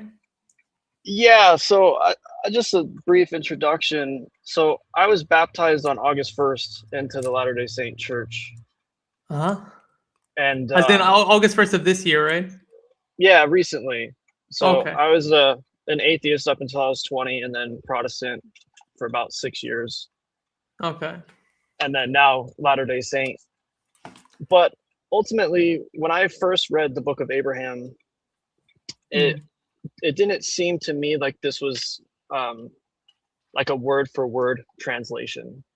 To me, it kind of made me think about like the coming of the Messiah and when Jesus Christ would talk to the Pharisees. And I just kind of get that same kind of attitude where it's like, we know exactly what these words mean. We know exactly the message that we're portraying, but that's ultimately the attitude that they had that led to them rejecting the Messiah. Yeah. So I can't focus too much on like what the word for word translation would be with modern Egyptologists as much as the message behind the scripture of the pearl of great price. Well, I think for a non-LDS perspective, well, first and foremost, I mean, when we're talking about the Book of Abraham, even your church is recognized within their own writings. They refer to it as the words of Abraham. Okay, the actual words of Abraham. which in and of itself produces a couple of issues because, as David Falk was pointing out, and this isn't just David Falk, this is consistent within Egyptology. For example, if you look at works produced by like Peter Feynman, or Bob Breyer has like an entire lecture series on ancient Egypt, stuff like that. The problem is that in the Book of Abraham, consistently, it's in error in a number of places because it makes linguistic errors. It makes historically inaccurate claims. So like one example is, I don't know if you know this, but you probably do if you've read it, right? Abraham refers to the king of Egypt as Pharaoh. But the problem, linguistically speaking, is that term was not in utilization at his time. It didn't exist. The word Pharaoh didn't exist at the time of Abraham. It's a later term. The term that was used for the monarch of Egypt was king. It was the king of Egypt. Okay, so that's inaccurate. Then you have a section in the Book of Abraham where there's a place in Mesopotamia that's mentioned. It's called Potiphar's Hill. Potiphar is a strictly Egyptian term. Okay, it's unique specifically to Egypt and Egypt alone. It has nothing to do with Mesopotamia. Yet Joseph creates a region, okay, a place called Potiphar's Hill that doesn't exist and could never have existed at that time period. It's anachronistic and it's completely inaccurate. Okay, it's stuff like that. He also gave the example of a particular Egyptian name, it's the name of a man, but Joseph somehow gets confused and gives it to some woman character, some female character in his text. Like, it's consistent stuff like that. I get what you're saying. Like, from your perspective, you're kind of arguing, well, look, if it has this impact on me, that should in some sense testify to something. But my concern with that would be, just for you in general, okay, you could say that of any text that people have claimed as revelation. Like, there's many texts out there that people claim have had a specific impact on them, where the message is more important than the actual accuracy of the text, right? But that doesn't get away from the fact that the text itself is completely inaccurate and wrong, okay?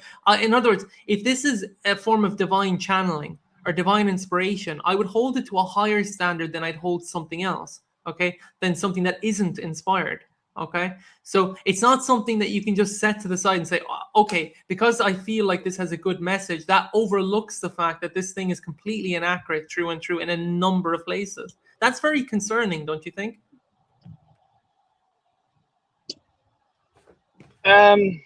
It is and isn't for me. I mean, I'm obviously not a theologian. I'm just a regular guy.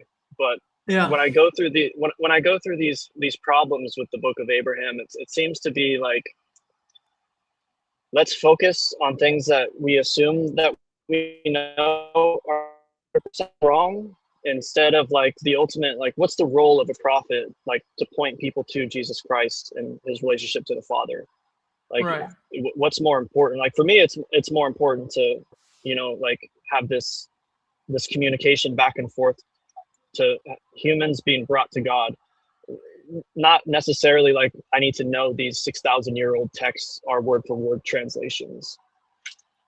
No, like, but they're accuracy. Even if it is all, like, even if it's not correct, like, if like the role of a prophet is to receive revelation from God and to apply it to the people that he's like talking to in his time. Like, right, but if we were receiving the law of Moses. Yeah. But Wyatt, there's an issue there, okay? The issue there is you're claiming, first and foremost, you're presupposing they're prophets. Okay, that's the first issue, okay? The second issue is, okay, how do I know they're prophets? Okay, and how can I trust in that if part of their revelation is completely inaccurate and just made up and complete fabrication? Like, if you think of it from my perspective, okay, what would be more convincing?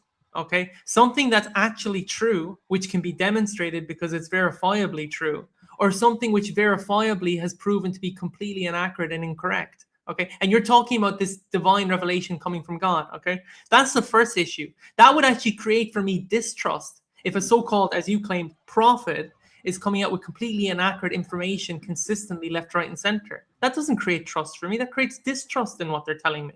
Okay, because at least in the biblical, as part of the biblical witness, okay, when they're talking about information and they're relaying data, like the book of Exodus, they're doing so accurately. They're not doing it like the book of Abraham, where it's inaccurate, true and true. Okay, they're accurately doing it. That's demonstrated by, for example, Peter Feynman's internal critique of it. That's demonstrated by Bob Breyer's internal critique of it. Okay, like this isn't just something that's specific to theology. This extends out into the other fields as well, like archaeology and Egyptology. Okay, where even they are consistently agreeing with that. Okay, that creates for me, at least from my perspective, a level of trust in the text. The other thing then is, I know what you're saying about, okay, if it points to Jesus, but the context of scripture is that when it's referring to God, okay, part of God's characteristics is that God tells the truth. He's truthful in what he says, okay? In the farewell discourse, which takes place across John chapters 14, 15, 16, and 17, okay? When the Spirit of God is mentioned, he's referred to as the Spirit of truth, okay? He does not lie. Okay, he's the Spirit of truth. He brings truth.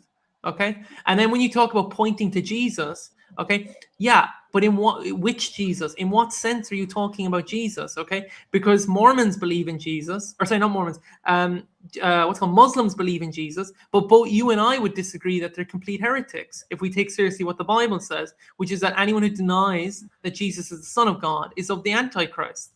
Okay, the Bible says that. Okay, so what do you do with stuff like that?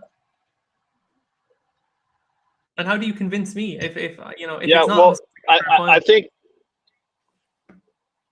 Well, I think it's kind of an issue of concern to like use historical evidence for like theological claims, because ultimately there's no amount of evidence will convince people. Like the only thing that convinces people is, yeah, but hold on, Wyatt. This is the issue, okay? And I don't mean to cut you off. The only reason I'm doing this is because you guys say this every time, okay? The problem that you have with that is when we talk about historical claims, they're not theological. And you guys have to use this argument of you create a theological argument out of something which is historically verifiable. Let me give you an example. If I tell you, okay, where are you currently? No, you don't have to tell me, right? Let's say in Wisconsin, right? If I name a specific street on Wisconsin, okay, I'm giving you a geographical location. I'm being very specific in what I'm saying. And if you go to Wisconsin and you see that the street that I'm talking about doesn't even exist, okay, based on the evidence, that's not a theological claim that I gave you. I gave you a geographical claim that can be tested and can be proven to either be true or false based on what we have and what we know, okay? The same applies to claims within the text, okay? Not just the Book of Abraham, also the Book of Mormon. This is consistent across your standard works. Right, I understand what you're saying. It's the same thing. It's the same thing. Hold on, Wyatt. I understand when it comes to certain claims, we have what are called metaphysical claims. Okay, I'm not arguing that, but I'm talking about specific historic data. I gave you the example of the Book of Exodus. Okay, and this should be your. I would encourage you to test this. Okay. Look at the claims, the historical and geographical claims of the Book of Exodus. Look at what Egyptologists have said about them, and then compare that with what they've said about the Book of Abraham and the Book of Mormon, okay, on a historical archaeological basis, okay? And you'll see very quickly, okay, the discrepancy between the two. One, when stacked up to evidence, okay, the Bible, and in when it talks about, let's say the book, let's limit it to the Book of Exodus to keep it simple, okay? When it's making very, very specific claims, and then Egyptologists come along later and do an internal critique, they can verify the information in the text because it matches up with their data. The problem with the Book of Mormon is putting aside your theological argument for a moment and just addressing the historical data of the text itself, because it does make historical claims. Okay, because remember, just like your Book of Mormon claims to be an ancient historical record. Okay, that's the claim that your church comes out with in relation to the Book of Mormon. But every single non-LDS scholar is in agreement that it's not. Okay, based on the data, because it gets stuff wrong consistently. Okay, and it can't prove itself to be an ancient historical record. And then when it comes to the Book of Abraham, same spiel. Okay, when it comes to those specific geographical claims, stuff that's verifiable with the data that we have today, it falls on its face every single time. That, for me, is very, very damning evidence. And that doesn't create for me any trust in the text or any reason to believe in it unless you can demonstrate otherwise. So let me just pose something. I just put it out there. So what Egyptologists have like put out papers and like historically verify like the firstborn sons of Egypt all being miraculously killed by the Spirit of God. So in the context of the internal critique on the Book of Exodus, okay, Like for me, it's kind of like that. Like just because the book says Egypt. You asked me a question. I'm answering the question. Okay. When it comes to the book of Exodus, okay. Again, I gave you this already. Okay, and this is what I would encourage you to do. Okay, Peter Feynman has a book on this called "The Exodus: An Egyptian Story." Okay, I've just given you a book. Take note of that. Okay. Okay. You also have an entire lecture series. If you don't like, some people are not the biggest fan of reading. They digest better through just watching a video. You have an entire lecture series by Bob Breyer doing an internal critique on the book of Exodus. Okay. This is my challenge to you. Compare their analysis and their critique of the book of Exodus versus what scholars have said about the book of Abraham, which is, what's the conclusion, Wyatt? The conclusion is it's an erroneous invention of Joseph. It's totally fraudulent. They don't say that about the book of Exodus, but they do say that about the book of Abraham. And that's the concern based on the evidence.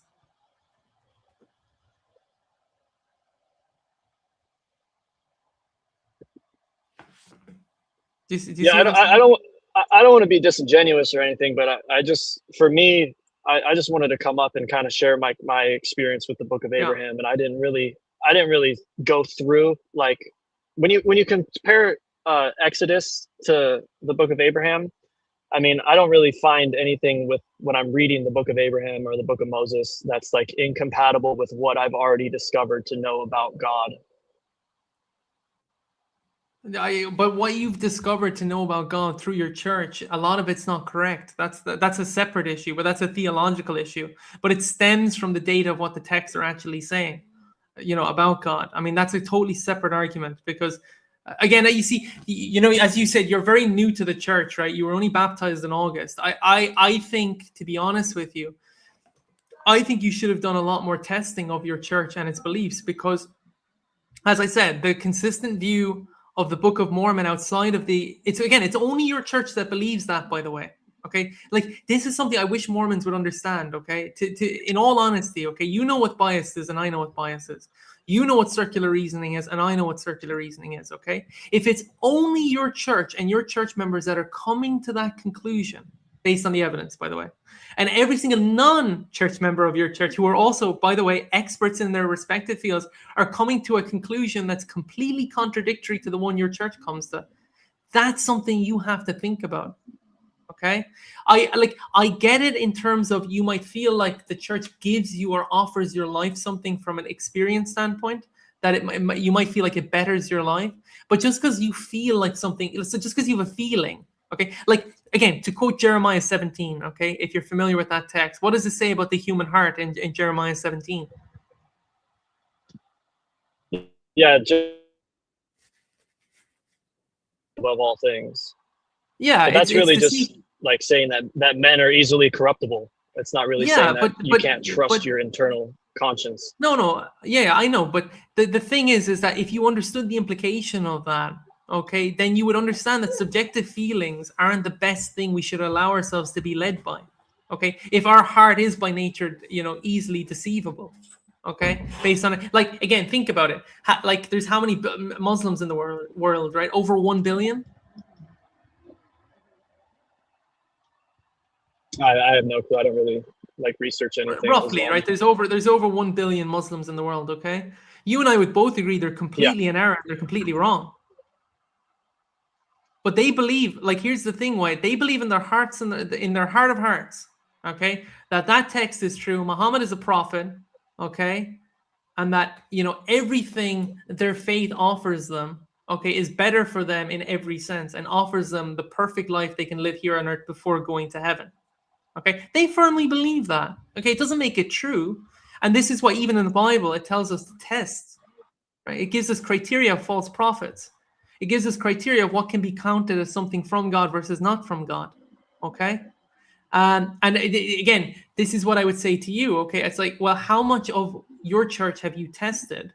Right, how much of the Book of Abraham and the Book of Mormon have you tested to be making an informed decision that yes, I know that this is 100% true because I've tested it beyond measure, okay? And I can say confidently, okay, that this is in fact true based on the evidence and based on everything that I know and everything that I've experienced. You see, I don't think again, with all due respect, I don't think you've taken it that far. because I'll give you a bit of my backstory quickly as well. I was also in a position, prior to my conversion, where I was not a Christian. Okay, I was pretty much an agnostic. Okay, but when it came to reading the Bible, I read it from the perspective of someone who's skeptical. Now, the Bible has an advantage over the Book of Mormon. Okay, the advantage that the Bible has is the Bible is regarded by scholars as an ancient historical record. The Book of Mormon isn't. Okay, even though the Book of Mormon claims to be, which is again another red flag you should really be wrestling with. Okay, but when I read it, when I read the Bible, I went through it, I checked the data, I checked the evidence, I was looking at what the scholars said, both Christian and non-Christian, to get the best kind of objective viewpoint I could come to. For me, the evidence was somewhat undeniable. Okay, because it was mostly a way. Okay, it was mostly convincing in such a way that I could sit there and say reasonably, okay, yeah, there is sufficient reason to believe in this. Okay, because I have claims by both experts and non-experts that are in favor of what the text is saying. You do not have that for the Book of Mormon or the Book of Abraham. You just have your church saying it. And that's the point. This is the thing I'm trying to get across to you guys. If you could just wrestle with the implication of that, you'd see very quickly, okay, maybe this is a circular church.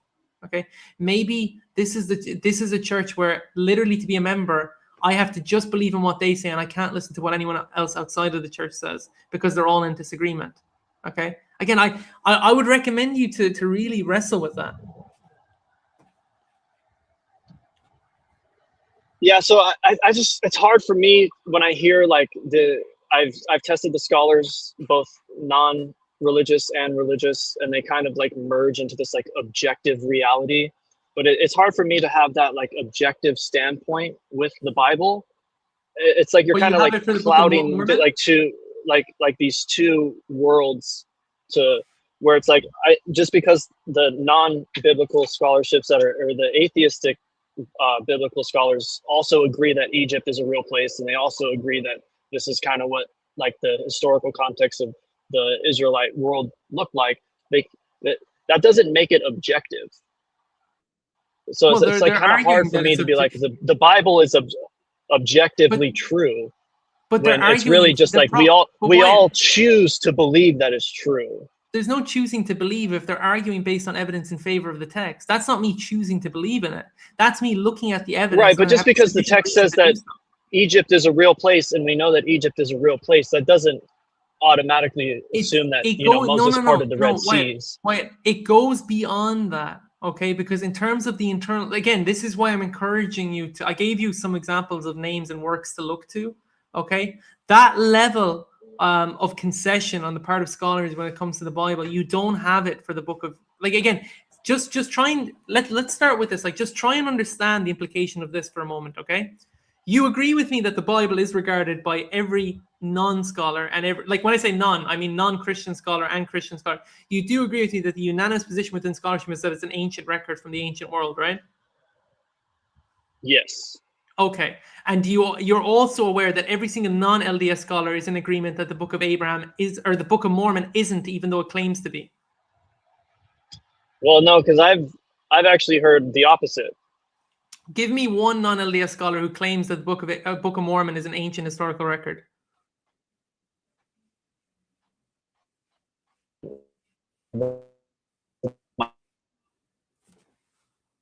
You kind of cut out there. Did you hear my question?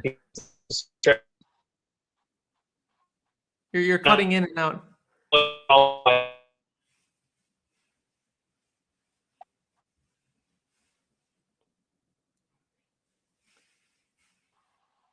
As far as my knowledge for the Book of Mormon, you were cutting in and out there. I couldn't hear your response. So my question was, I don't know if you heard my question. My question was, you claim that there were for the Book of Mormon. I was asking you if you had one non-LDS scholar who claims that the Book of Mormon is an ancient historical record as it claims to be. Yeah, I'm driving through a really bad spot right now. I'm looking at my phone. The service is dropping. Yeah, no worries. But you don't have one, but no, right? You don't off the top of my head, I don't know any I don't really particularly read non-LDS scholars. Well, that's not, you don't think that's a little bit disturbing? Well, yeah, I can see your point, but as for Yeah. me right now, the little time that I do have to read, I'm not like particularly focused on. I mean, no, I I will get that. take Wait, I will wait, I take your get credence that. and look into it, but No, yeah. I get that. But the point I was trying to make to you is that when it comes to, you know, extra, let's say extra biblical sources, okay, and you know, if we talk about biblical criticism, right, there's a convergence, okay, by both scholars and non-scholars on points, okay. You don't have that convergence when it comes to the LDS, what you guys call standard works. It just doesn't exist. It's only the LDS side that are arguing for that position. And that's part of what I would deem to be very, very disturbing, okay? Because it opens up other things. It's like, okay, the Book of Abraham claims to be an ancient historical record. There's not one scholar that agrees that. Actually, it's the opposite. They agree it's a fraudulent text. Same with the Book of Abraham, completely fraudulent. Book of Mormon, completely fraudulent. Joseph, completely fraudulent. Okay, this is the unanimous viewpoint outside of the LDS Church. Okay, it's only the LDS Church that argue otherwise. Okay, that for me is like, again, that's an example of what we would call circular reasoning. Okay, you don't have that convergence of data within the LDS Church. Okay, and this is something that I would have, you know, you should have done a little bit more of before deciding, okay, I'm going to get baptized here. Okay, you should have done a little bit more testing, because even the Bible commands for you to do that sort of testing, to be rigorous in your testing. You know, I was reading recently, it's in one of Paul's epistles, but Paul talks about how, for example, prior to him going to speak to the apostles, after he has his, you know, on the way to Damascus moment, he took some time to work on his relationship with God, to understand better what it was that had happened, to inform himself in such a way that when he went to the apostles, he was in a position, a good enough position, where he could discern, you know, if they were making stuff up or if they were, you know, telling the truth based on the experience he'd had. And even Paul had tested, you know, essentially his own experience and the implications of that experience to a certain degree before going and then asking others. Okay. And like, this is consistent throughout the scriptures, right? When it talks about testing things, testing a prophet, all this kind of stuff. Like, if your church members claim to be prophets, then I'm going to say, prove it. If your Book of Mormon claims to be this, I'm going to say, prove it. If your Book of Abraham claims to be this, I'm going to say, prove it. I don't know what the context was, why you decided to read those texts in the first place, and why you even came to that conclusion if you hadn't even done the let's say the necessary testing of these things.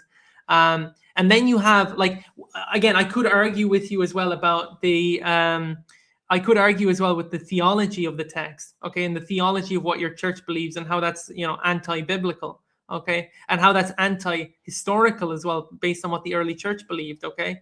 It's stuff like that. When I start looking at all the evidence, it's like, what would be my incentive for believing in your church when all the evidence points in the other direction?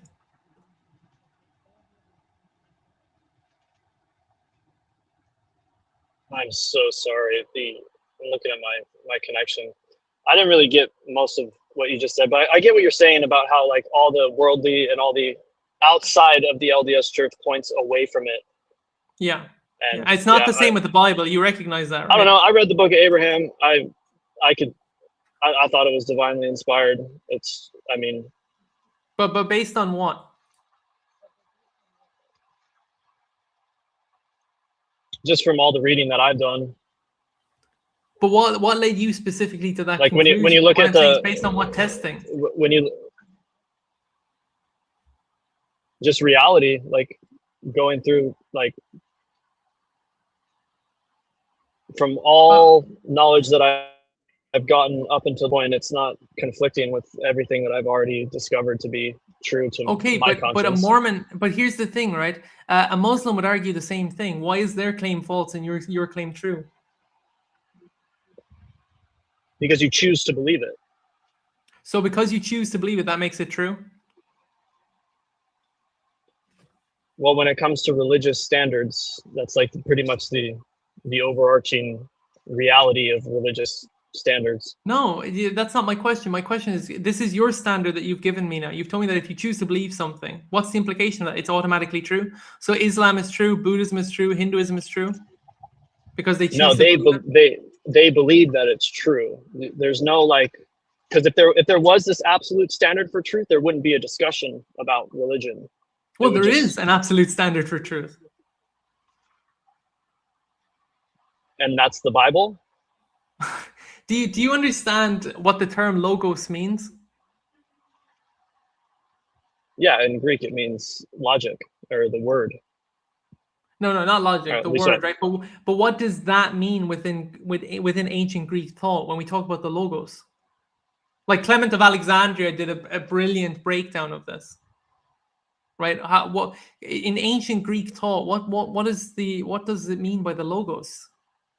Okay, and by the way, this ties in with John 14:6 when Jesus refers to himself as the truth. Okay. Right. It's exactly the standard that you just set. Okay. If you're talking about the absolute objective truth, the fullness of truth, the fullest expression of everything, okay, in its truest possible form, right, from a revelatory standpoint, okay, that's what Christ is the embodiment of. Okay.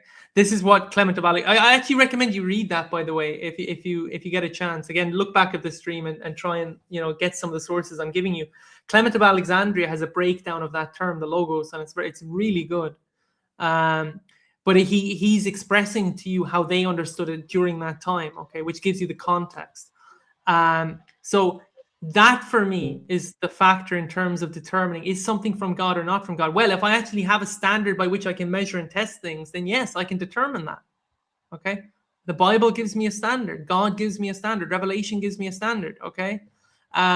So for me, it's not merely about just choosing to believe something, therefore it's true. It's because the standard is true whether I like it or not, or whether I choose to believe in it or not. That's what makes it objective. Okay. And that's the deciding factor in what is actually true versus in someone just believing in something and believing that it's true, even if it isn't.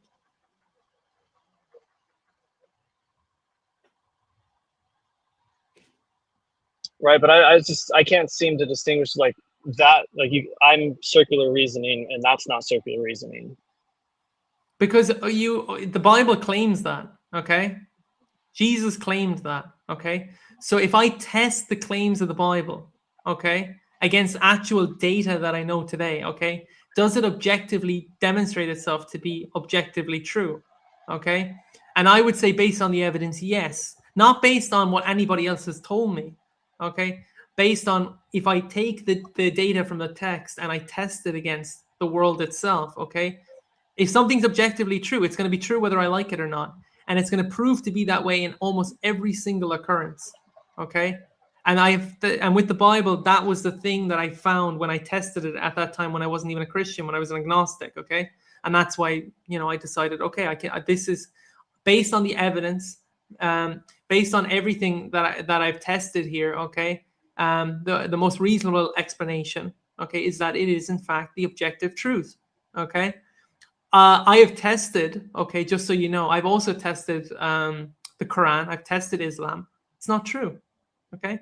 It doesn't meet the objective criteria, okay? So for me, when you say to me, well, because you choose to believe it, therefore it can be true, okay?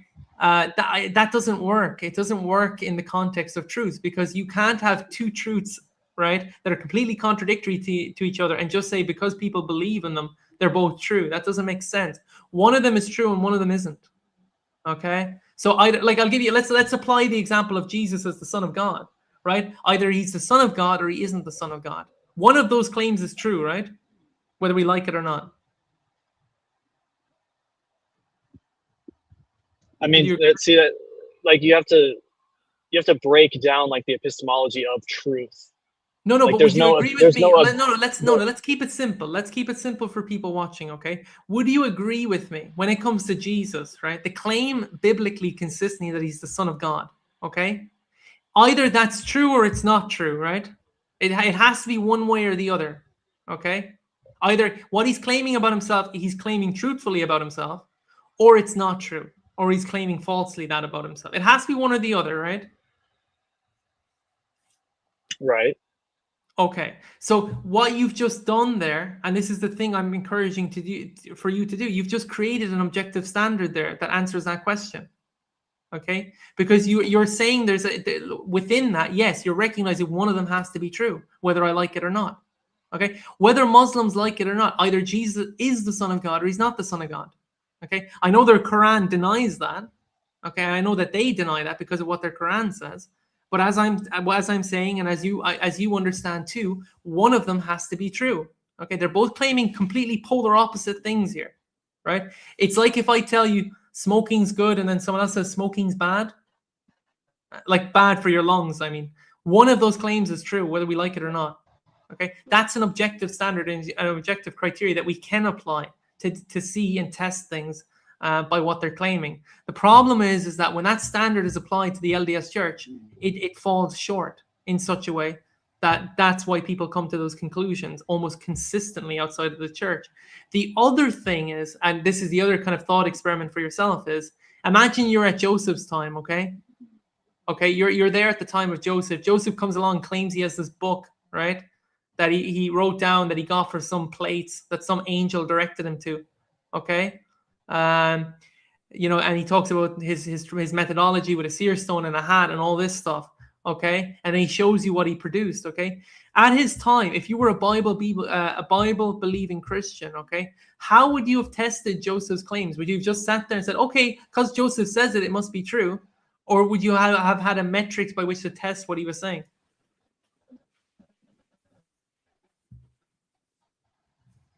Yeah, no, I agree with you that the standard at the time was the Bible. Right. Because that's what it's claiming to be another testament of Jesus Christ. Exactly. But that doesn't immediately qualify it as objectively true. As the Bible being objectively, oh, he left. I think he dropped down. Oh, can we get him back?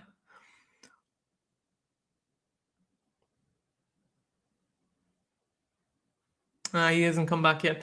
I'll just talk for a couple of minutes. Basically, yeah, the claim is, right? The claim that I'm trying to make here is that you have a standard by which to test it, okay? If it's objectively true or not, we have to have a standard to go to, right? If we don't have a standard of truth to go to, then we can't determine if anything's true or not, okay? So how, like, if you don't have a standard, then how were people able to determine if Joseph's claim was true or not if there's no standard and if we're just second guessing everything, okay? That's what happens. If you take away an objective standard, then you have no means to test anything. And then you might as well just be gullibly believing everything. Okay, so by what standard and criteria would I, as a non-Mormon, okay, in any way believe in anything the LDS has come out with? Okay, this is the thing. Okay, if I test it against the Bible, it doesn't work because it claims to be, as he said, another testament, and it proves not to be. You know, proves to be a fabrication of Joseph. Okay, for a number of reasons. Okay, it contradicts the biblical data in so many places. You know, Joseph's theology contradicts the Bible in so many places. So, again, there's no sufficient reason for me to believe in it. I don't think he's coming back. I waited a little bit. It's getting late now anyway. But I appreciate him coming on. He was, look, of all the LDS people I've spoken to, he was at least more pleasant to speak to. I can say that confidently. I would just encourage him to think about the implications of things. Because, again, Joseph comes along. You have to have a standard to test it. You can't just sit there and gullibly believe it, okay? If that's the case, you might as well believe anything, okay? So people had a standard to test things, okay? That standard for them was the Bible. Now, what was the standard by which the revelation of the Bible was tested? It was simple. It was whether it was from God or not. As Paul argues in 2 Timothy, right? All scripture is breathed forth by God. Can I demonstrate that and test that? Is there a standard by which I can measure if it's from God or not? Yes, there is. Okay? There is a clear standard for that. There's a clear standard that demonstrates that this is true whether I like it or not. Okay? And that's consistent within the biblical data. It's not consistent within the Book of Mormon. And it's not consistent within the Book of Abraham. So, we'll leave it at there for today, guys. I appreciate you all tuning in. We'll continue next week. For those who are new, I do this every Friday at 7 p.m. So we'll continue on next Friday again. I do encourage you guys. The link is always there. So please, take the time to do that. So yeah, take the time to do that. take the time to come on, and we can have a discussion. And I'd be happy to give you guys time, and we can go through whatever we need to go through together. And yeah, thank you so much, and I'll see you guys next week. All the best, and God bless.